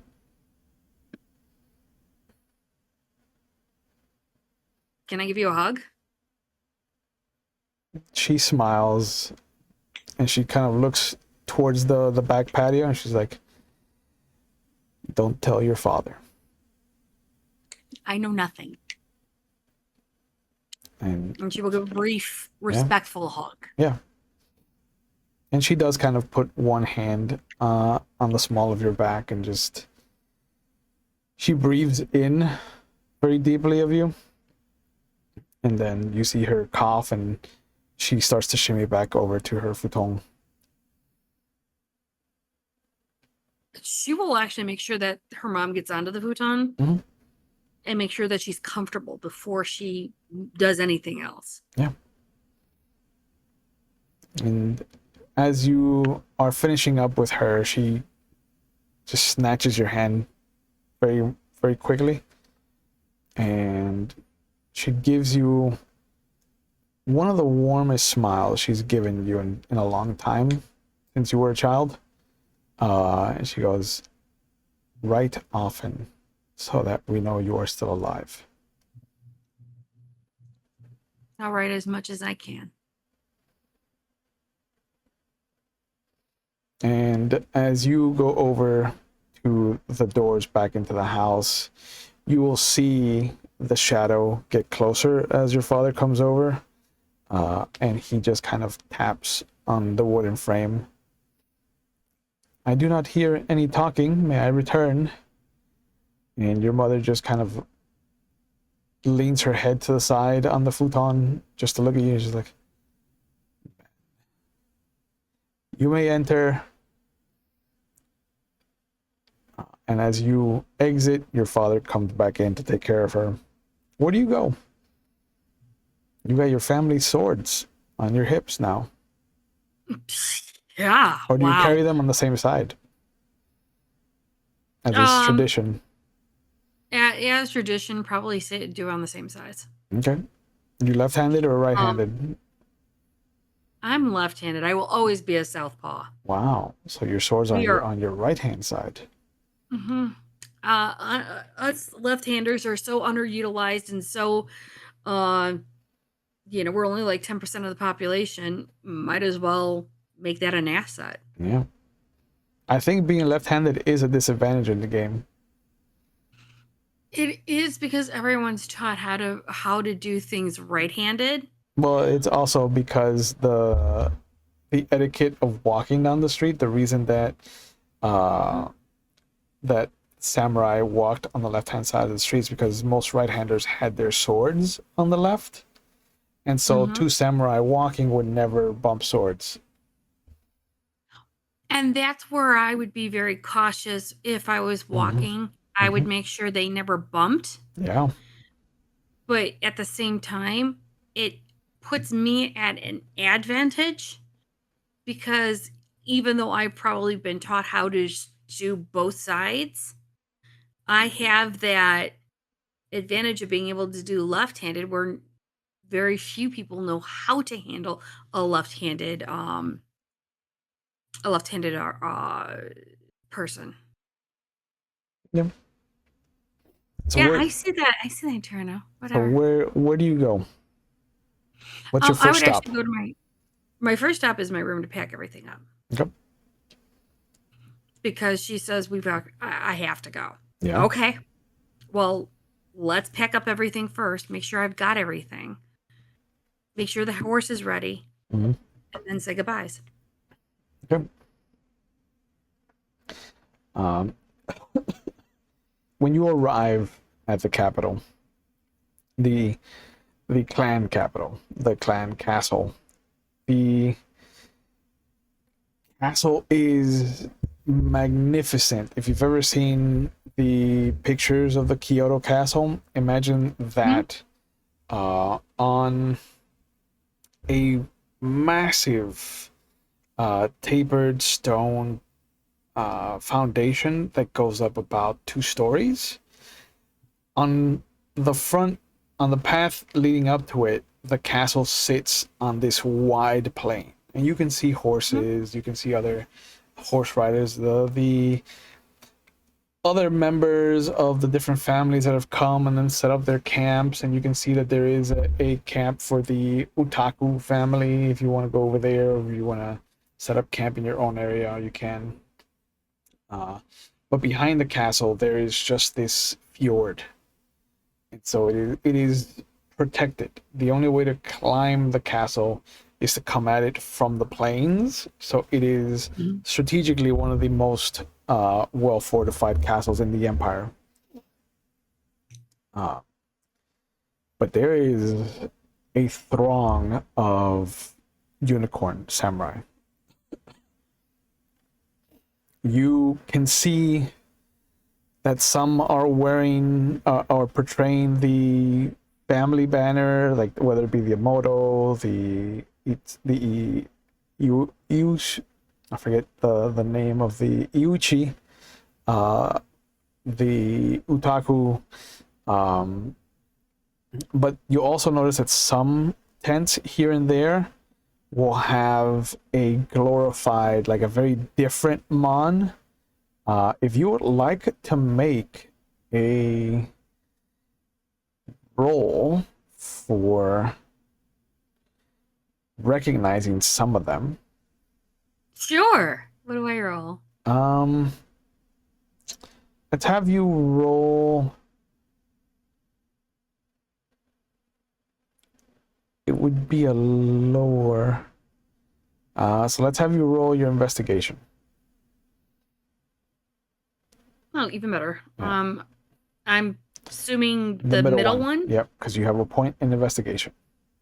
Huzzah. Okay. So you rolled a 3, an 8, and a 9. Mm-hmm. Your perception is 2, so you get to keep 2 of those. Oh, the 9. Yeah, it already calculated the highest roll for you, but just in case. The L5R system is a roll and keep system, so I will always remind you that you choose what you want to keep. Yeah, let's go on the right foot this time. 8 and 9, you got it. Mm-hmm. Okay. You will see that there is a couple of these stylized mon. One catches your eye immediately because it is an otaku of some great renown.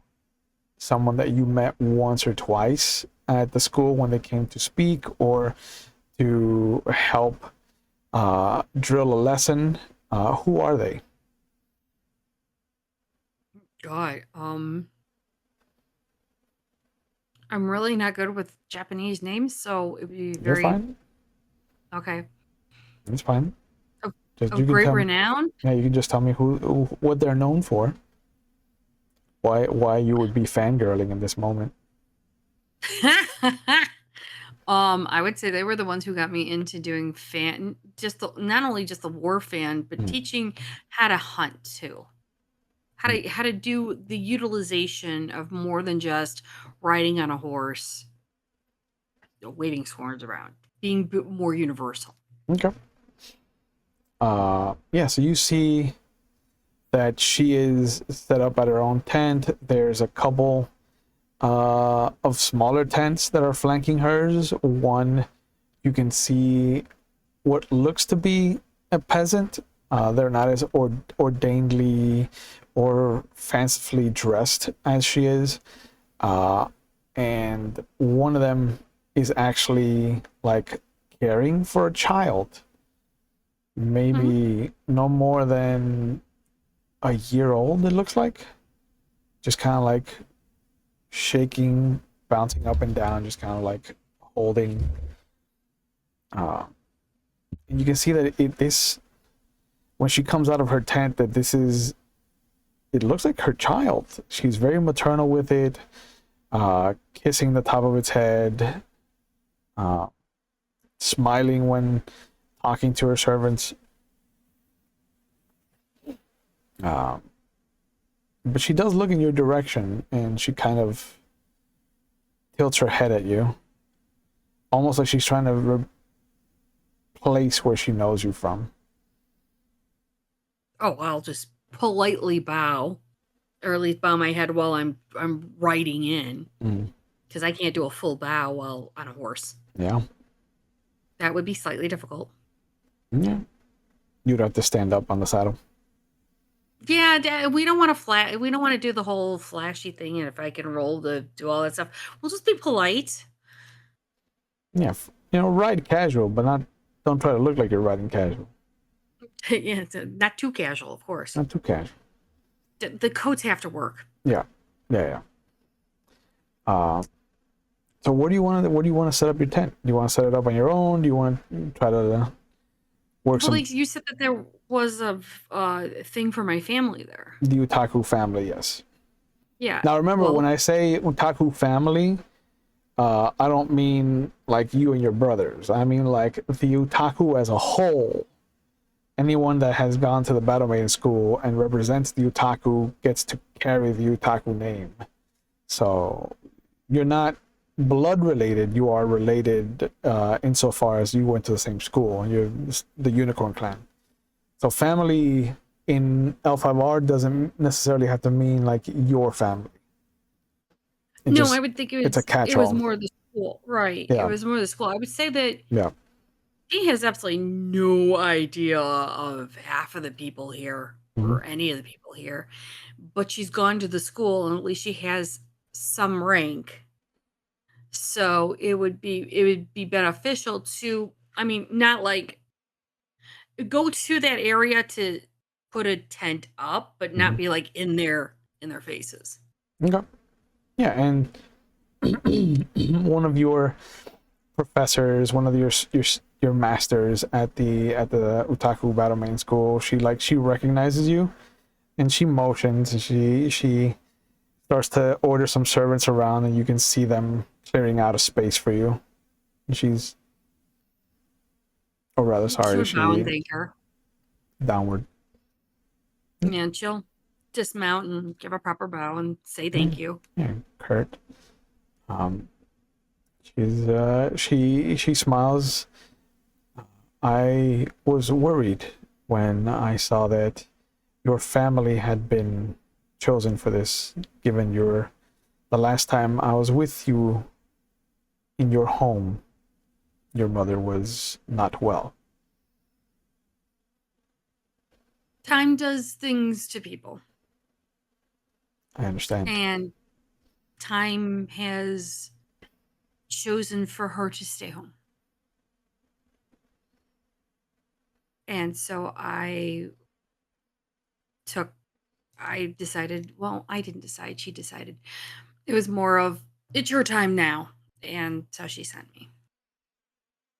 And as she's talking to you, you'll see her tent shake a bit.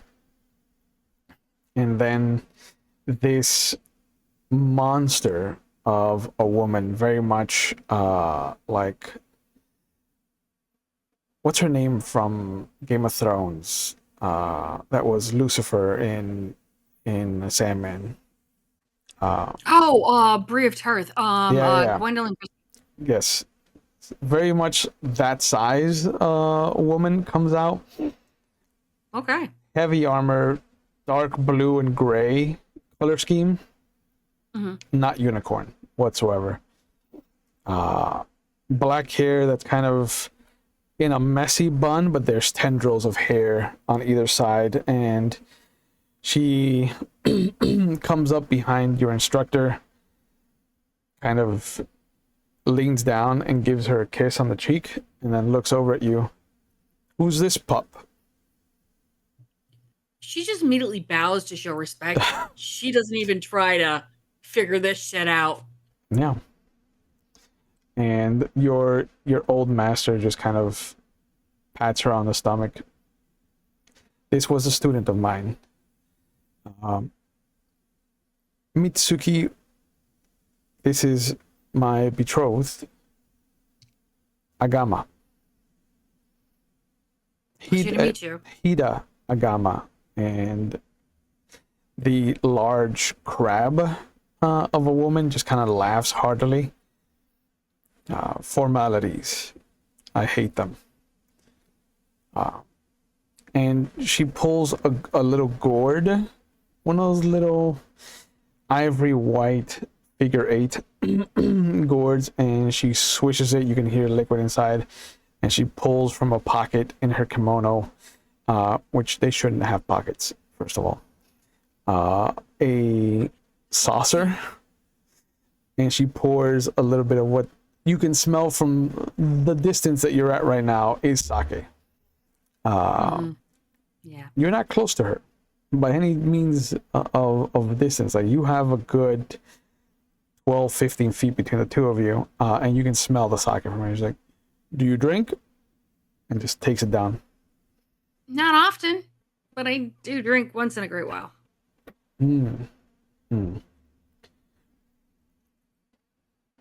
I do tea ceremonies and things like that. Tea ceremonies. I do sake ceremonies if you're ever interested. And she lets out a loud guffaw, and everyone around you just kind of stops and looks in your direction. The master, the school teacher, just kind of looks around and just nods, like this is a thing that's happened. And one of the other servants, much better clothing, so you can definitely tell that this is not a small family servant or like a menial servant. Like this is somebody from the castle, from the actual like unicorn castle. Comes over and just asks for the name, checks it off on the list, and then hands the group a scroll. And they're like, if you could please share this among this group, I will continue to check our records. And she does have to scratch out your mother's name and put yours instead. But she did have your family attached on the list. And as the crab fills up another saucer to drink, your teacher will open up the scroll and show, oh, we are not going to be well. And she hands it to you. And the scroll is signed at the bottom by Moro Chagatai. And it is a declaration of war. Because the empire has not seated an emperor, Chagatai is going to claim the emperor's seat for himself. And anyone in the gathering that does not want to follow him can be branded a traitor and leave. And Junie, as you ponder this situation, I get to my last question of the night. Did you have fun throughout this experience? And is this a game that you would want to play again? Well, I've seen you actually play this with people, so I've wanted to learn how to play this game. Okay. So if you ever do that again, yeah, I would like to. I would like to say on the Declaration of War, I saw that coming.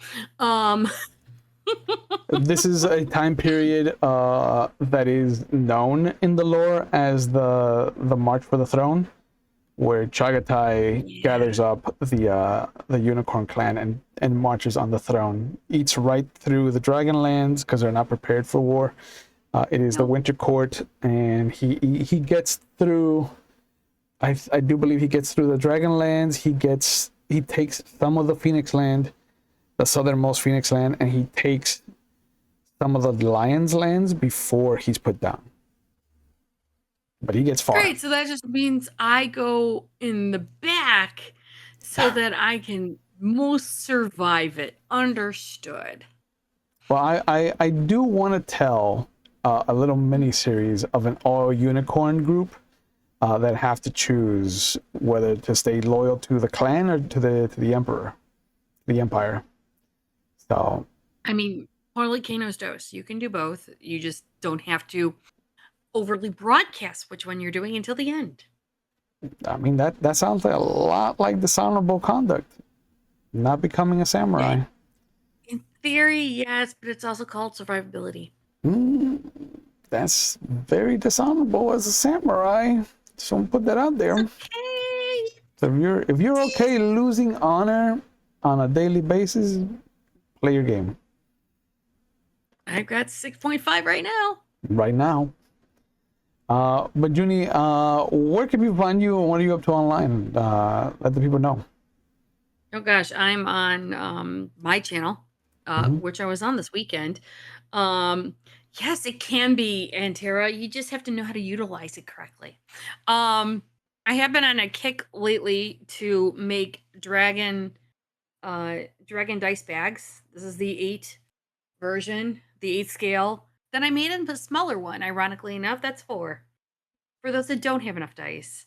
This is at least a 201 an Antera scale of dice, where this is at least 300 or 401 an Antera dice scale.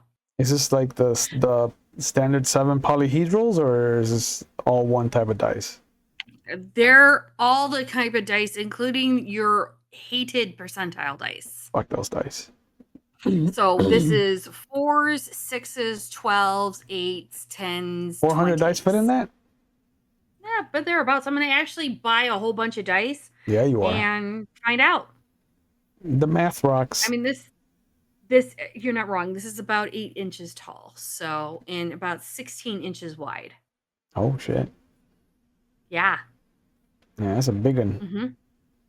Yeah, this one is, I believe, 4.5 inches tall and 16 inches wide. Okay.